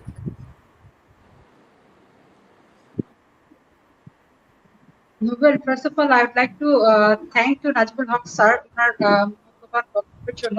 যেটা বলেছেন যে স্টার্টআপ ফ্রেন্ডলি আমলাতন্ত্রের কোনো জটিলতা নাই, এবং they are very much welcoming the startup people to submit their project to have the funding and all. Coming back to your question, দেখেন কমিটমেন্টের বিষয় তো এটা আপনি যেখানেই বলেন না কেন, it has to be there. আপনি যদি আলটিমেট সাকসেস চান, আপনি তার মানে শুরু কি করবেন না। এই যে আমি আপনার সাথে কথা বলছি, by name you know me, right? So whenever I start something else, you know that that person have already done something in the market. You cannot just go and vanish from the fraternity and start business in the phone. It's not going to be happening. তো আমরা কি যে startup company গুলা goodwill তো আর এমনি হয় না, এবং ওই পার্সন গুলোর উপরে মানুষ কিন্তু রিলাই করে, যারা যারা মানে প্রপার ডেলিভারি দেয়, প্রপার কমিটমেন্ট রক্ষা করে, সেই পার্সন গুলোই সাকসেসফুল হয়। এবং তাদের উপরই, because it's just not a one time funding, it is a process of funding, you know. আমরা স্টার্টআপ যত গ্রো করবে, যখন কোম্পানি একটা ফিনান্সিয়াল সিস্টেমে পরিবর্তিত হবে, যখন অর্গানাইজেশনটা ম্যাচিউর হবে, then will be needing more people, will be needing more funding. তো সেই ফান্ডিং তখন আমরা কোথায় পাবো, যদি আমরা কমিটমেন্ট একদম প্রথম লেভেলে ফেল করি? And the person I will be going to seek for the fundings next time. And if I do mess up today, by name of Nuri Firdaus, everyone will know that this lady has already done this kind of mess up with funding. So let's not. এবং banking এর ক্ষেত্রে তো আরো অনেক বেশি strict, you know how it is. And financial institute গুলোও ওনারা যখন ফান্ডিং করে, ওনারা তো প্রত্যেকটা বিষয় কিন্তু সূক্ষ্ম বিষয়গুলো বিশ্লেষণ করার পরেই ফান্ডিংটা করে। এবং আমি যদি আমার কমিটমেন্টের জায়গা থেকে সরে আসি, then it's like a one time thing. I will be going to jail. First of all, Bangladesh law enforcement department is definitely active, and secondly, I have to get rid of this dreaming, unless I have got this opportunity to run over to start my business to some other country. But that is also not possible, I'm sure. মানে টাকা নিয়ে পালিয়ে যাওয়ারও তেমন কোনো সুযোগ নাই, I hope.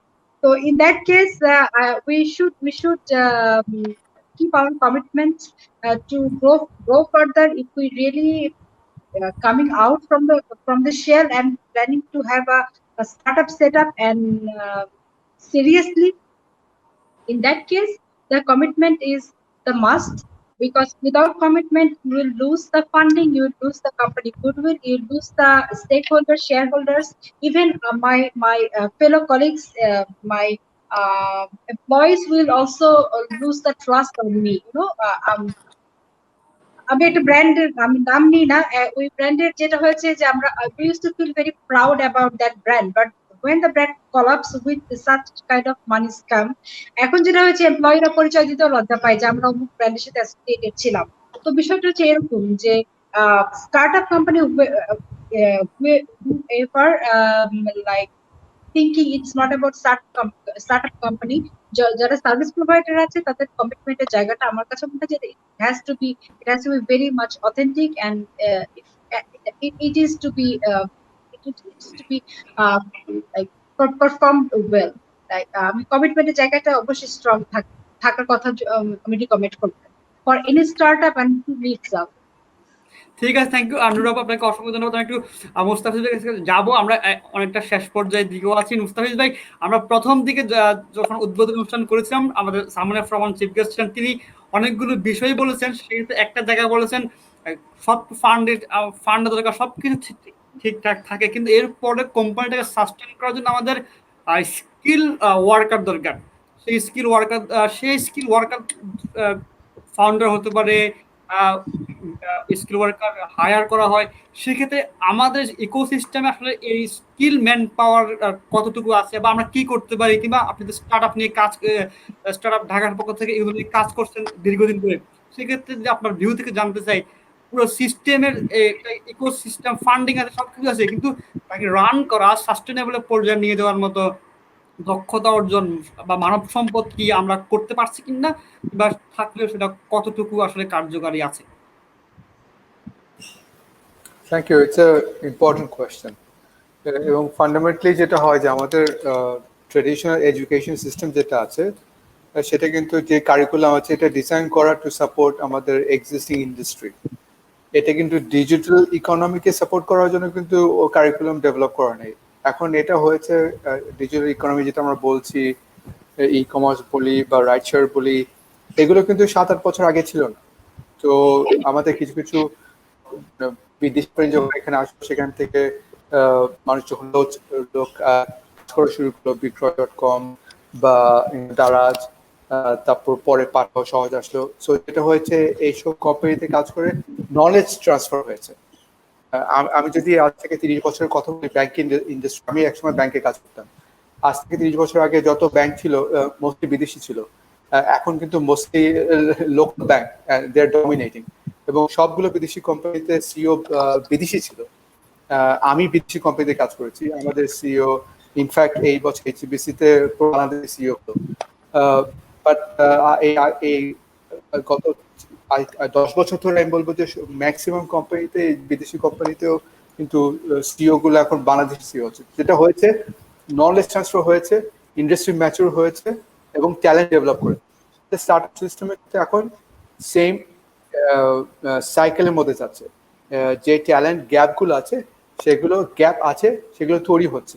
এগুলো তৈরি করার জন্য যেগুলো হচ্ছে যে যত বড় বড় কোম্পানি হবে, সেই কোম্পানি থেকে বের হয়ে, ওই পাঠাও থেকে কয়েকজন বের হয়ে আপনার নতুন কোম্পানি করেছে, যেরকম ক্লুডিও, সে একটা এক্স পাঠাও গায়। সো এইভাবে কিন্তু ইন্ডাস্ট্রি থেকে নলেজ ট্রান্সফার হয়, এবং তারা সেই নলেজ দিয়ে নতুন আরেকটা ইন্ডাস্ট্রি তৈরি করে বা নতুন একটা কোম্পানি তৈরি করে। এক্ষেত্রে হচ্ছে আমাদের এখানে বিভিন্ন ধরনের এক্সপেক্টর আছে, ইনকিউবেটর আছে। স্টার্টআপ ঢাকা এক সময় ground floor GP etcetera run করতো, স্টার্টআপ ঢাকা ইনকিউবেটর, যেখানে আমরা ট্রেন করতাম। Better stories, like S partners, এরকম আরো অনেক কোম্পানি আছে, তারা কিন্তু ট্রেনিং দিয়ে থাকে 3 মাসের 4 মাসের এরকম প্রোগ্রামে ফাউন্ডার্সদের ফোকাস করে থাকে। আর আমরা যেটা করেছি, স্কিল যে গ্যাপটা আছে, স্পেশালি এই ডিজিটাল ইয়েতে, আমার একটা কোম্পানি আছে স্টার্টআপ কল আপস্কিল। তো আমরা সেখানে কিন্তু যারা স্পেশালাইজ ট্রেনার আছে, তাদেরকে আমরা প্ল্যাটফর্ম নিয়ে we are trying to provide training. এটা আমরা গত 2 বছর ধরে করে আসছি। আপস্কিলে আমাদের স্টার্টআপ বাংলাদেশে ইনোভেশন ফান্ড পেয়েছিলাম আমরা 2018, এবং সেটা আমাদের প্রথম ফান্ড ছিল আমরা যখন শুরু করি। তো আজকেও যেরকম হাশমি, যে এখন গ্র্যাবে কাজ করে, সে গুগল কান্ট্রি ডাইরেক্টর ছিল বাংলাদেশে, পরে 2018-এ সিঙ্গাপুরে চলে যায় গ্র্যাবে কাজ করে, যেমন Grab is a ride share company. সে আজকে সেশন করেছে, এবং আমরা কিন্তু এরকম এই প্ল্যাটফর্মের মাধ্যমে বিভিন্ন এনআরবিরা যারা আছে, যারা ফেসবুকে কাজ করেছে, গুগলে কাজ করেছে, গ্র্যাবে কাজ করে, তাদেরকে নিয়ে কিন্তু আমরা এই অনলাইন প্ল্যাটফর্মের মাধ্যমে we are doing knowledge transfer, training করছি। সো এটা একটা ছোট্ট একটা জায়গা, বাট এসব আস্তে আস্তে আপনার যেটা হবে যে as the company mature, as a institute mature, talent gap যেটা আছে এটা আস্তে আস্তে এটা পূরণ হয়ে যাবে, এটা থাকবে না। But there is definitely there is a skill gap, সেটা আমাকে বলতে হবে। থ্যাংক ইউ মোস্তাফিজ, ভেরি খুবই চমৎকার আনসার দিয়েছেন। আমি একটু নাজিম ফারহানা আপনার কাছে শেষ প্রশ্নে যাব। তার আগে আপনার কাছে ছোট্ট দুটো প্রশ্ন আছে। প্রথম হচ্ছে ইনভেস্টর ভিউ থেকে আপনি বলবেন যে আসলে একটা স্টার্ট আপে যখন আপনারা ইনভেস্ট করেন কি কি যোগ্যতা দেখেন, প্রোডাক্ট কেন্দ্রিক কি যোগ্যতা দেখেন, আর প্রোডাক্টের বাইরে যদি কোনো কিছু দেখে থাকেন সেটা কি। আর দ্বিতীয়ত হচ্ছে মোস্তাফিজ ভাই যেমন বললেন যে স্কিল একটা গ্যাপ আমাদের মার্কেটে রয়েছে, একটা বিগ গ্যাপ। এবং আমরা প্রথম দিন সালমান আহমদ স্যার বলছিলেন যে চায়না যে হোল্ড করে তার সবচেয়ে বড় স্ট্রেংথ হচ্ছে তারা হচ্ছে এটা মিডিয়াম এন্টারপ্রাইজ যেগুলো, সেগুলো তারা ওভাবে ডোমিনেট করে তাদের কান্ট্রি ইকোনমিকে। আমাদেরও কিন্তু সেরকম medium enterprise, small medium enterprise রয়েছে, স্টার্ট আপগুলো তাদের একটা অন্যতম।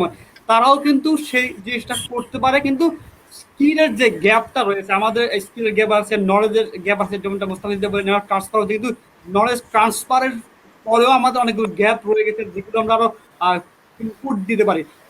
ইনস্টিটিউশন গুলো কি করতে পারে, আরো যদি বেসিক স্পেসিফিক বলি, কলেজ, ইউনিভার্সিটি, এগুলো ম্যান পাওয়ার তো কি ধরনের ভূমিকা রাখতে পারে?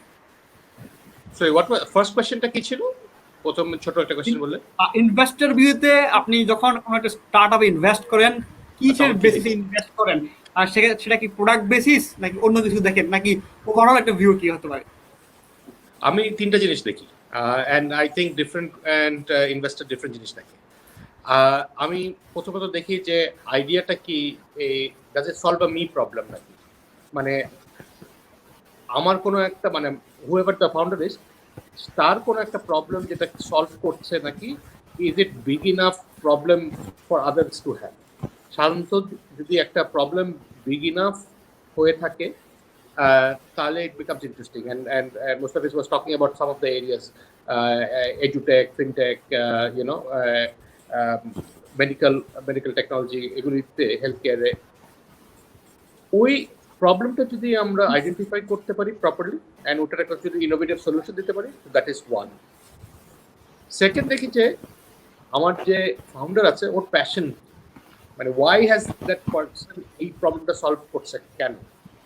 আমি যদি এখন যে ফর এক্সাম্পল জাস্ট আমি টু আন্ডারস্ট্যান্ড নুরে ফিরদৌসী, উনি রেমিটেন্স নিয়ে মনে হয় কাজ করেন, আমার কোনো অভিজ্ঞতা নাই রেমিটেন্স নিয়ে, রাইট? ওনার নিশ্চয়ই আছে, এর জন্য উনি রেমিটেন্স ঢুকেছেন। আমি যদি এখন রেমিটেন্স নিয়েতে ঢুকি তাহলে I am not a good person to get it. So I need to find out যে আমার কোনো একটা প্রবলেম সলভ হচ্ছে নাকি। So what is the passion that I have in solving that problem, এটা সেকেন্ডটা দিয়েছি। অ্যান্ড থার্ড জিনিস যেটা দেখি, যেটা আই থিঙ্ক আগেও আমি ইনক্লুডেড টু না, আমি ডাইরেক্টলি বলেছি যে টিম আছে নাকি, আমার আইডিয়াটাকে আমি অপারেশনাল করার মতন আমার স্কিল সেটটা আছে নাকি, আমার টিম আছে নাকি, আমি এটাকে কেন মার্কেটে কিভাবে নিতে পারি। আইডিয়া সবার কাছে থাকতে পারে, এক্সিকিউশনে গিয়ে ডিফারেন্সটা হয়। So from an investor side থেকে দিস আর থ্রি থিংস আমি দেখি। ডিফারেন্ট পিপল অফকোর্স অনেকে business plans and others, so দেখতে হয়, বাট এই জায়গাটা দেখি, এই তিনটা জিনিস দেখি। অন দ্য স্কিল সেটস এর জায়গায় অ্যান্ড আমার এখানে একটা আই থিঙ্ক বিগ ইয়েটা আছে যে আমাদের focus has move to creating entrepreneurs. While এটা ভালো ক্রিয়েটিং এন্টারপ্রেনিউরস, আমাদের also at the same time mid management or top management লোকও ক্রিয়েট করতে হবে। আর এইটা করার জন্য we need to figure out কিভাবে আমরা এটাকে কোম্পানিজ থেকে ইনসেন্টিভাইজ করতে পারবো, এরকম training of workers in my company. Mostafiz যেটা বলছিল যে আমাদের এখন যে এডুকেশন সিস্টেমটা আছে, it is very focused on to the last industrial revolution যেটাকে বলা হয়, right? So factory workers, mind workers ইয়ে করে, বাট দ্য ডিজিটাল ইকোনমির যে স্কিল সেটসগুলি আছে এগুলি completely different and from others. So and যেই জিনিসটা আই থিঙ্ক এডুকেশন সিস্টেমের মাইন্ডসেটটা যেটা চেঞ্জ হয়েছে, যে আমার আগে তো আমি একটা নলেজ দিতাম একটা স্টুডেন্টকে, এখন ফোকাসটা চলে গেছে from giving knowledge two giving them skills to acquire the knowledge. মানে আগে যেটা ছিল যে আমি যখন স্কুলে পড়েছি, তখন পানিপথের যুদ্ধ কবে হয়েছিল ওইটা আমার মুখস্থ করতে হয়েছে। আমার ছেলে মেয়ে মুখস্থ করতে হয় না যে পানিপথের যুদ্ধ কবে হয়েছিল, তাকে শেখায় যে কিভাবে গিয়ে আমি বের করবো পানিপথের যুদ্ধ কবে হয়েছিল। How will I critically listen to or read about things at different points of view, the English point of view, the Indian point of view, the local point of view, to see Panipatar Juddha or answer ki, and make up my own mind. So there is a shift in that sense. I think government is now trying to make that shift. Amader both our ministers, our cabinet minister এবং আমাদের deputy minister, both of them are very highly educated people. So I think that focus change ta hocche, but education system change to overnight hoy na, it takes a process, and I think ওই প্রসেসটাতে যখন গেছে তখন এই জিনিসগুলো আসবে। In the meantime যেটা হচ্ছে that places like Upscale and there are other organizations all well এই গ্যাপটাকে ফুলফিল করতে চেষ্টা করছে at the different way. The IT ministry has many such programs, earning and learning থেকে শুরু করে এরকম অনেক কটা প্রোগ্রাম আছে যেখানে they are trying to figure out ইন্ডাস্ট্রির কি স্কিল রিকোয়ারমেন্ট আছে, স্কিল গ্যাপটা কোথায়, and how do we fit it, ওইটার জন্য অ্যাডিশনাল ট্রেনিং কিভাবে দিতে পারবো, আমরা অ্যাডিশনাল সাপোর্ট কিভাবে দিতে পারবো, right? How do I give company some support for them training. So যেরকম ফর এক্সাম্পল আমাদের একটা ITS কোম্পানি আছে, ITS কোম্পানির ওয়ান অফ দ্য একটা বেনিফিট আমাদেরকে গভর্নমেন্ট দেয় 10% এন এক্সপোর্ট ক্যাশব্যাক। তো আমি যদি যত টাকা এক্সপোর্ট করি 10% অফ টাকা আমাকে অ্যাডিশনাল গভর্নমেন্ট দেয়, বাট ওইটা কিন্তু আমি প্রফিট হিসাবে পকেট করে চলে যেতে পারবো না। দেয়ার আর ক্রাইটেরিয়াস ওয়ের ওই 10% আমি ইনভেস্ট করতে পারবো। One of the main criterias is upskilling my লোকদের স্কিল সেটসগুলো। So they are now looking at innovative ways, how can I enable companies also to channel their to get the skill gap take close kora. So again, everything overnight hobe na, process hobe, amra fail korbo, but I think because amra directionally we are going on the right way, and I think just to add on with Mr. Haq that IT ministry for example is one of them. That you will notice private sector থেকে অনেক লোকের সাথে করে। I get amazed আমি যখন IT ministry কোনো প্রোগ্রামের করে যাই, the people who are sit across the table are the guru of the business sector. উনি ওনার স্টার্টআপের কথা বলছিলেন যে রুবানা আপা আছেন, নাসিম মঞ্জুর আছে, Tina Jabin who's running startup বাংলাদেশে আছেন, ওনারা ওই থিঙ্কিং থেকে আসে। সো বিউরোক্রেটিক বটলনেকস গুলো যেগুলি অন্য সময় আমরা মানে উই ক্যান সে অনেক আছে, এটা I think IT sector at least I don't think I see that. Of course আমাদের IT মিনিস্ট্রির leadership starting from the honourable adviser to our minister and others, I think এই জায়গাটা খুব ডাইনামিক করে রেখেছে। So I think it's directionally we are going the right space. Maybe আমরা পেজটাকে আরেকটু বাড়াতে পারি। থ্যাংক ইউ নাজিম ফারহান ভাই, আপনাকে অসংখ্য ধন্যবাদ। আমি একটু মজিবুল হক স্যার আপনার কাছে আসি যে আমরা তো যেমনটা মোস্তাফিজুর ভাই বললেন, নাজিম ফারহান ভাই বললেন যে আমাদের ট্রেডিশনাল এডুকেশন নিয়েছিল, আমরা এখন মার্কেট যে গ্রোয়িং হচ্ছে আমরা সেদিকে স্কিল নেই, সেই যদি আমরা স্টার্ট আপ ইকোসিস্টেম ডেভেলপ করছি, ফান্ডিং করছি, ক্রিয়েটিভ আইডিয়া করছি, প্রোডাক্ট করছি, huge lot of initiative government has been taken. আমার প্রশ্ন সরকার এমন কোনো আমরা পলিসি নেওয়া যায় কিনা বা আপনাদের কোনো পলিসি আছে কিনা, এখন যারা স্টুডেন্ট আছে বা ইউনিভার্সিটি আছে ইভেন কলেজে, যেটা বিভিন্ন দেশে হয়ে থাকে, আমরা কি এখনো তাদের ইন্ডাস্ট্রি বেজ স্কিল নিয়ে এডুকেশন করা যেতে পারে কিনা, কিংবা সেই কারণ এখন যারা স্টুডেন্ট গ্রাজুয়েট হয়ে বের হচ্ছে তারাও কিন্তু আদৌ জানে না what they are doing to go what they will do. কিন্তু আমার যে গ্যাপটা হচ্ছে এটা তো ইউনিভার্সিটি স্কুল লেভেল থেকে স্টার্ট করি, they can start their entrepreneurial mindset, they can be more skilled to for the field market for the future. তো এই দুটো গ্যাপও কমে যাবে, তাদের এন্টারপ্রেনিউর মাইন্ডসেট তাদের তৈরি হবে, সব দিকে কিন্তু আমাদের যে ইকোনমিক যে 2041 যে আমরা উন্নত দেশে যাওয়ার চিন্তা করি সেই গ্যাপটা আসলে ফুলফিল হয় বলে আমার মনে হয়। কিন্তু সেক্ষেত্রে আপনাদের কি চিন্তা ভাবনা আছে বা সরকার বা IT মিনিস্ট্রির কি ধরনের চিন্তা ভাবনা আছে এগুলো এই ধরনের ইনিশিয়েটিভ নেওয়ার ক্ষেত্রে? ধন্যবাদ। অ্যাকচুয়ালি আমি আমাদের উপদেষ্টার একটা কথা দিয়ে শুরু করতে চাই। আমাদের উপদেষ্টা সজীব ওয়াজেদ একটা কথা বলেন যে আমরা যদি একজনকে যদি 1 কেজি মাছ দিয়ে দিই, সে শুধুমাত্র একদিন বা এক সপ্তাহ তার খাদ্যের যোগান হলো, কিন্তু হাউ টু ফিশিং, কিভাবে মাছ ধরতে হয় সেটা যদি শিখাই দেওয়া হয়, তাহলে কিন্তু সারা জীবনের জন্য তাকে কিন্তু কিছু শিখিয়ে দেওয়া হলো কিভাবে সে চলবে। তো অ্যাকচুয়ালি আমরা স্টার্ট আপ বাংলাদেশ আইডিয়া প্রকল্প এবং বাংলাদেশ গভর্নমেন্ট সেই কাজটাই এখন করছে, যেটা হলো যে আমরা 4th ইন্ডাস্ট্রিয়াল রেভলিউশনের সামনের দিকে আমরা এগিয়ে যাচ্ছি। আমাদের বাংলাদেশের মাননীয় প্রধানমন্ত্রী 2008 সালে ডিজিটাল বাংলাদেশ ঘোষণা করেছিল, সেটা আমি আর খুব লেংদি করে বলতে চাই না, যেটা শুরু করেছিল নিচ থেকে, মানে আমাদের উপজেলা ইউনিয়ন পর্যায়ে আমরা ইউনিয়ন ডিজিটাল সেন্টার দিয়ে কিন্তু আমরা শুরু করেছিলাম ডিজিটাল বাংলাদেশ। এখন কিন্তু কানেক্টিভিটি আমাদের পুরো মানে ইউনিয়ন পর্যন্ত চলে গেছে, তখন কানেক্টিভিটিও ছিল না। এখন আমি যেটা বলতে চাচ্ছি যে 4th ইন্ডাস্ট্রিয়াল রেগুলেশনের সাথে আমাদের স্টার্টআপটা যদি সামিল হতে না পারে, আমাদের আর্টিফিশিয়াল ইন্টেলিজেন্সের উপর যদি স্টার্টআপদের কোনো জ্ঞান না থাকে, বিগ ডাটা কিভাবে অ্যানালাইসিস করবে সেটার উপরে যদি কোনো জ্ঞান না থাকে, যদি ইন্টারনেট অফ থিঙ্কিং কি সেটা যদি না বুঝে, মেশিন লার্নিং যদি না বুঝে, তাহলে কিন্তু ইন ফিউচারে কিন্তু আমাদের স্টার্টআপের সামনের দিকে এগিয়ে যেতে পারবে না। সেই কারণেই স্টার্টআপ বাংলাদেশ আইডিয়া প্রকল্প থেকে আমরা এই প্যান্ডেমিক সিচুয়েশনে কিন্তু আমাদের এনআরবি যারা আছে, বিভিন্ন বাংলাদেশে বাইরে যারা বিভিন্ন ফ্রন্টিয়ার টেকনোলজি নিয়ে লেখাপড়া করছেন অথবা বিভিন্ন বিশ্ববিদ্যালয়ে ফ্রন্টিয়ার টেকনোলজি পড়াচ্ছেন, তাদেরকে সংযুক্ত করে আমরা কিন্তু বেশ কিছু ফ্রন্টিয়ার টেকনোলজির উপর বেশ কিছু ক্লাস কিন্তু পরিচালনা করেছি।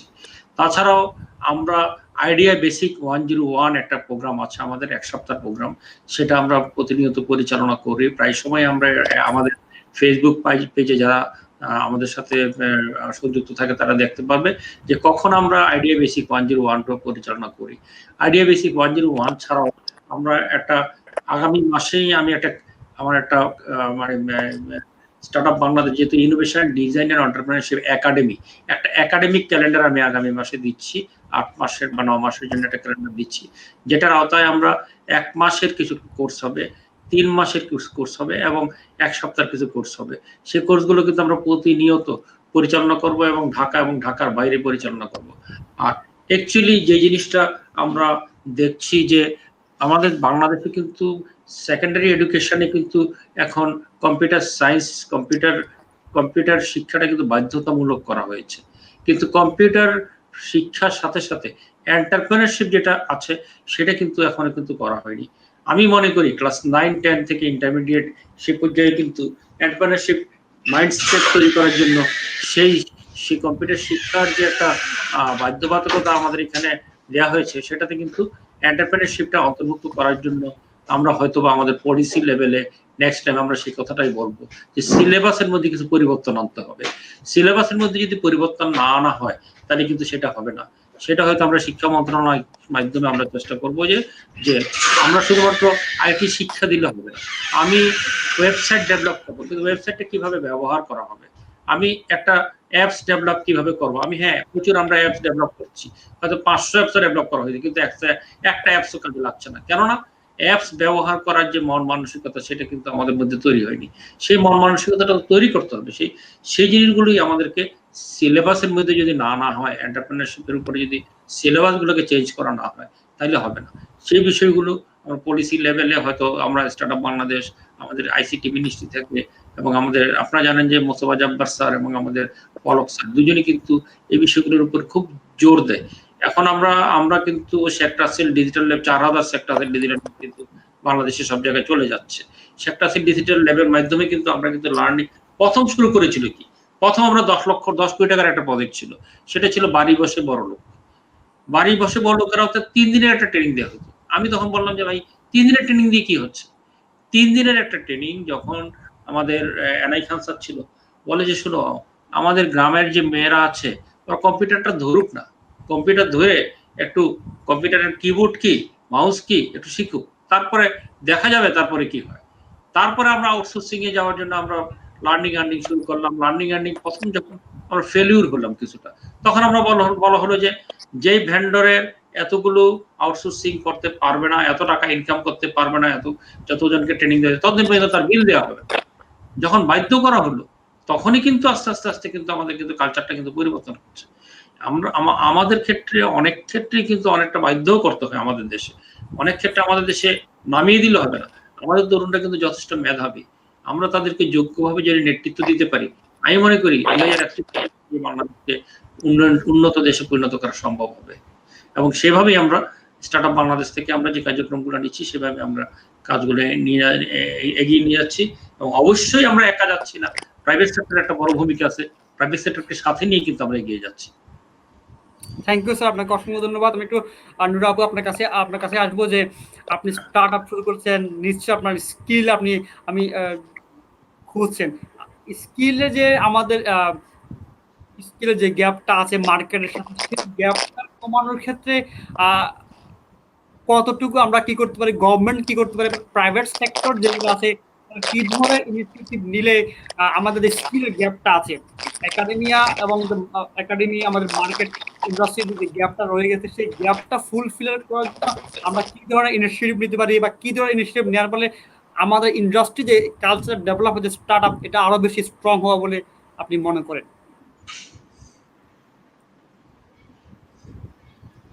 মজার এক্সপেরিয়েন্স দিয়ে আমি শুরু করি বিষয়টা। আমি কয়েকদিন আগে লিঙ্কডইন একটা পোস্ট দেখছিলাম, যেখানে দেখাচ্ছিল মানে ব্যাপারটা এরকম ছিল যে someone had saying that there is emoticon, ওখানে দেখাচ্ছে যে একজন বলছে যে I have got a job in Google, তো ওই ছবিটাতে আসলে 10,000 লাইক, এন্ড যেখানে বলছে যে I have started something of my own, তো সেখানে আসলে 10 লাইক। বিষয়টা হচ্ছে এরকমই আসলে, যে আমাদের একদমই মাইন্ডসেট যে যারা স্টার্ট আপ তারা হচ্ছে সবখানে অনেক they have failed in everywhere and then they have started something of their own।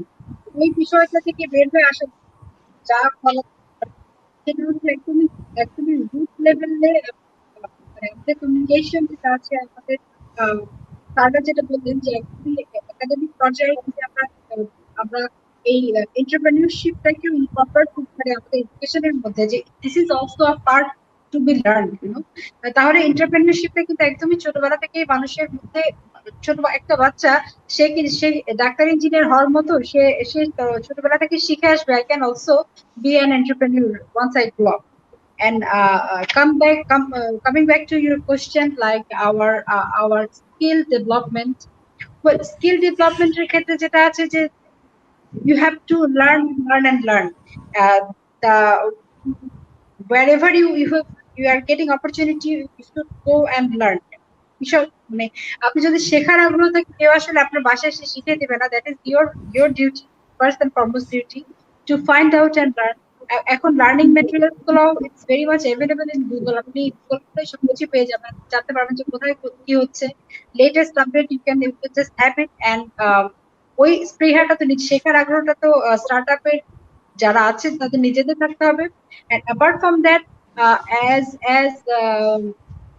as we know that even from government level there are multiple projects, ওই প্রজেক্ট গুলোর সাথে কখন হচ্ছে কোথায় হচ্ছে একটু জাস্ট চোখ কান খোলা রেখে যাওয়া, অ্যাটেন্ড করা। by that you know the legal the policies and how the policies is changing, এই বিষয়গুলো আসলে নলেজ থাকা ইম্পর্টেন্ট, যাতে আপনি আপনার স্টার্টআপটাকে সঠিকভাবে পরিচালিত করতে পারেন টুয়ার্ডস ইটস সাকসেস। তো আমার কাছে মনে হয় যে আসলে নিজের স্পৃহা থাকতে হবে, এট দ্য সেম টাইম যে এডুকেশন সিস্টেম আছে আর যে ট্রেনিং ডেভেলপমেন্ট প্রোগ্রাম গুলো আছে সেগুলোতে নিজেরা যদি আমরা সাগ্রহে আমরা যদি জয়েন করি, with self interest, if we go and try to learn, তাহলে প্রবাবলি এই সমস্যাটা থেকে ঠিক আছে আপু, আমরা একেবারে শেষ পর্যায়ে আমি 30 সেকেন্ড করে একটু শুনবো। আমি আর নাজিম ফারহান ভাইকে দিয়ে শুরু করি, আমরা খুব একবারে লাস্ট 2 মিনিটে আছি। 30 সেকেন্ড যদি বলি, ফারহান ভাই, আমাদের যে ইকোসিস্টেম, এই ইকোসিস্টেমের মধ্যে ফান্ডিং এর ক্ষেত্রে আমরা যদি আরো স্ট্রং করতে চাই, সেক্ষেত্রে আমরা কি ধরনের পদক্ষেপ নিতে পারি to more strong the startup ecosystem and to make a scale up startup in future? So আমার পয়েন্টটা হলো যে funding is not an issue. আমরা আজকে অনেক ফোকাস করছি ফান্ডিং নিয়ে, but funding is not the main issue, but it is an issue. But I না, think এটি কি একটা ইস্যু হতে পারে? যেটা আমাদের করা দরকার আর স্টার্টআপ ইকোসিস্টেমকে ডেভেলপ করার জন্য, different people have different and things that they need to focus on. Government অনেক কিছু করছে, প্রাইভেট সেক্টর অনেক কিছু করছে, আমরা যারা এঞ্জেল বা সিড ইনভেস্টার্স আছে আমরা একরকম করি, যারা মেন্টরস আছে একরকম করে। So there are multiple ecosystem. আমি each one of us have to realise আমাদের পার্টটা, বিকজ ইটস অ্যান ইকোসিস্টেম, যেটা মোস্তাফিজ একদম বিগিনিং করছিল, একটা যদি না কাজ করে অন্যটা কিন্তু কাজ করতে পারবে না। সো ওই জায়গাটায় কোঅর্ডিনেশনটা যদি আমরা ঠিক মতো করি, আই থিঙ্ক ওইটা করা, instead of all of us try to do everything, or সবাই মিলে একটা জিনিস করি। So I am not for যে সবাই একটা সিস্টেম থাকবে খালি, বিকজ সবারই প্রোজ অ্যান্ড কনস থাকে।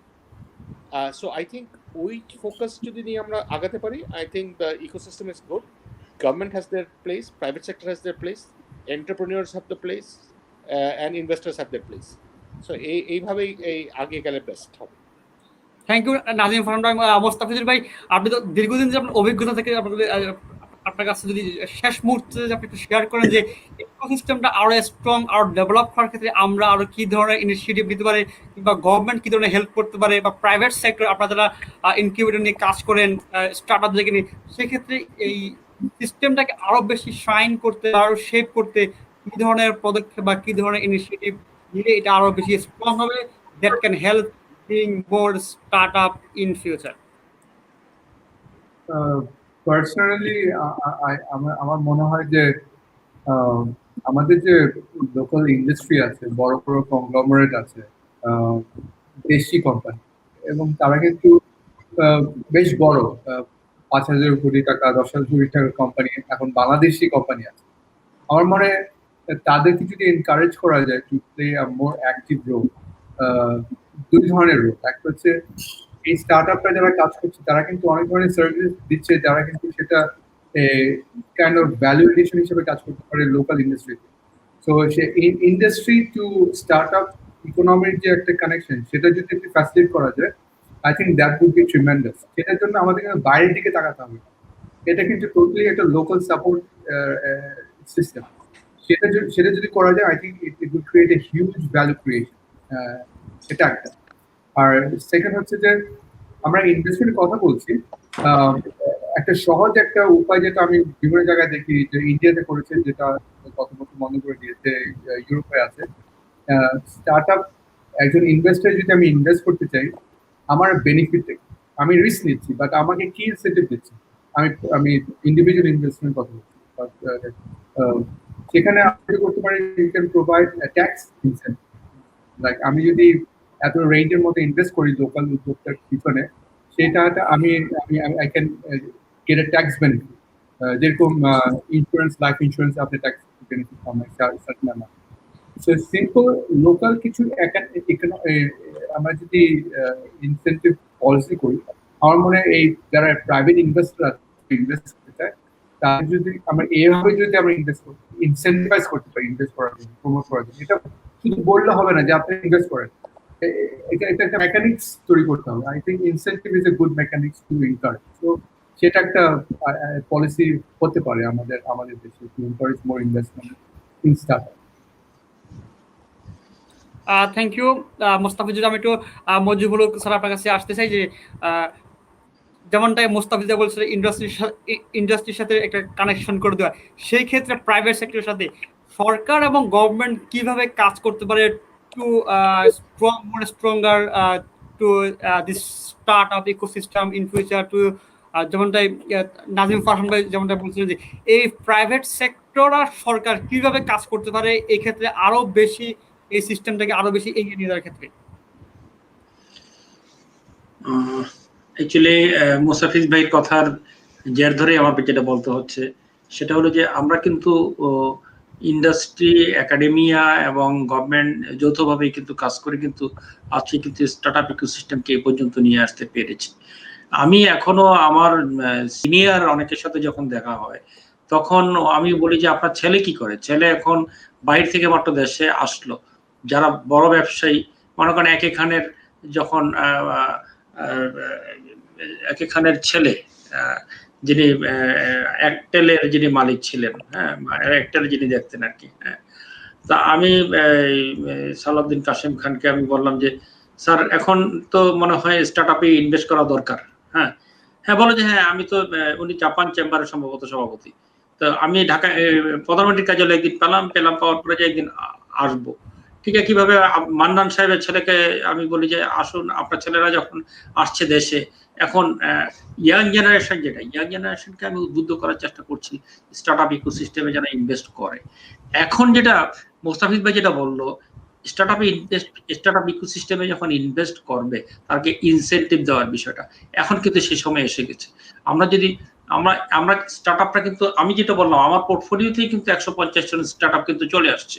এখন ইনভেস্টরের দরকার আছে, সাথে সাথে ইনভেস্টরের যে রিস্কটা, ইনভেস্টমেন্টের যে রিস্কটা, এই রিস্ক কাভারেজের একটা বিষয় আছে। সেই হিসেবে স্টার্টআপদেরকে যদি ইনভেস্ট করে, স্টার্টআপে যদি ইনভেস্ট করে, সেই ক্ষেত্রে অ্যাঞ্জেল ইনভেস্টরদের সাইড থেকেই এখন একটা দাবি আসা উচিত যে স্টার্টআপ ইনভেস্টমেন্টে যে 5 বছর ট্যাক্স মওকুফ করা হলো, এত টাকা পর্যন্ত যদি স্টার্টআপে ইনভেস্ট করা হয় 5 বছর ট্যাক্স দিতে হবে না বা 3 বছর ট্যাক্স দিতে হবে না, এই ধরনের বিষয়গুলো যদি আসে, আমি মনে করি আপনাদের দিক থেকে প্রস্তাব আসুক, আমরা গভর্নমেন্টের দিক থেকে 100% এগিয়ে যাব কিভাবে এটাকে এনবিআর কে বুঝাতে হবে। আমি অ্যাকচুয়ালি স্টার্টআপ বাংলাদেশের পিডি হওয়ার আগে কিন্তু আমি দীর্ঘদিন আইসিটি মন্ত্রণালয়ে প্রায় 3 বছর ছিলাম। তখন আমরা যে বাংলাদেশে বড় অঙ্কের টাকা চলে যেত কিন্তু মোবাইল ফোন এবং আমাদের ল্যাপটপ ইম্পোর্ট করে। যখন একটা প্রস্তাব যখন নিয়ে আসলো ওয়ালটন, প্রস্তাবটা যখন নিয়ে আসলো যে অ্যাক্সেসরিজের উপর থেকে ট্যাক্স উঠিয়ে দেওয়ার জন্য, এই প্রস্তাবটা কিন্তু এমন ভাবে আমরা দিয়েছিলাম, অ্যাকচুয়ালি আমি সেটার ইনিশিয়েটিভ ছিলাম, আমি সেটা সচিব পর্যন্ত মন্ত্রী পর্যন্ত অনুমোদন করতে যে সময়টা লাগবে সেই সময় কিন্তু নিয়ে নাই। অ্যাডভান্সে মানে সংসদে আলোচনা হয়েছে, উপদেষ্টা তার বাসায় বসে একটা মিটিং করেছে, তারপরে কিন্তু ফাইল ইনিশিয়েট করার আগে কিন্তু প্রস্তাব কিন্তু আমি সই করে পাঠিয়ে দিয়েছিলাম, তারপরে 2 দিন পরে সেই ফাইল কিন্তু নামে আমার কাছে। আমরা কিন্তু সেভাবেই কিন্তু কাজ করে যাচ্ছি, প্রোঅ্যাক্টিভ হয়ে গভর্নমেন্ট কাজ করছে। আপনারা জানেন যে আপনারা অ্যাকচুয়ালি একটু আগে বললেন যে আমাদের আইসিটি মন্ত্রণালয়ে কিন্তু অনেকগুলো কাজ কিন্তু আমরা প্রোঅ্যাক্টিভ হয়ে কাজ করছি। আপনারা যদি এগিয়ে আসেন, আপনারা যদি একটা প্রস্তাব নিয়ে আসেন, অ্যাঞ্জেল ইনভেস্টররা এত বছর এত টাকা পর্যন্ত ইনভেস্ট করলে তাদের কোনো ট্যাক্স দিতে হবে না, এই ধরনের কিছু যদি নিয়ে আসে, অবশ্যই এনবিআর সেই ধরনের প্রস্তাব পাঠাবো এবং সেই প্রস্তাব নিয়ে যতটুকু সম্ভব পার্সু করার জন্য সরকারের পক্ষ থেকে আমরা অবশ্যই চেষ্টা করে যাব। থ্যাংক ইউ স্যার, আপনাকে অসংখ্য। একটু নুরা আপু আপনার কাছে আসি যে আপনি যে একটু স্টার্টআপ, আপনি তো অনেক ধরনের প্রবলেম, অনেক ধরনের চ্যালেঞ্জ ফেস করেছেন, এখনো করছেন, এই ইকোসিস্টেমটাকে আরো বেশি ডেভেলপ এবং সমস্যাগুলো সমাধানের ক্ষেত্রে কি ধরনের ভূমিকা নিলে এই স্টার্টআপ ইকোসিস্টেমটা আরো বেশি স্ট্রং হবে এবং রিয়েল এক্সাক্ট যে স্টার্টআপ ট্রু যে ফাউন্ডাররা আছে, স্টার্টআপ ফাউন্ডার্স, তারা বেনিফিটেড হতে পারে? Bapi, the entire cosmos is running into a particular system, and we have seen that the cosmos is sustaining. So ultimately, startup to lokotai thake hocche ekta sustainable organization poriণত হওয়া. That is the basic, or that is the hope for entrepreneur to make their organization to a sustainable financial system.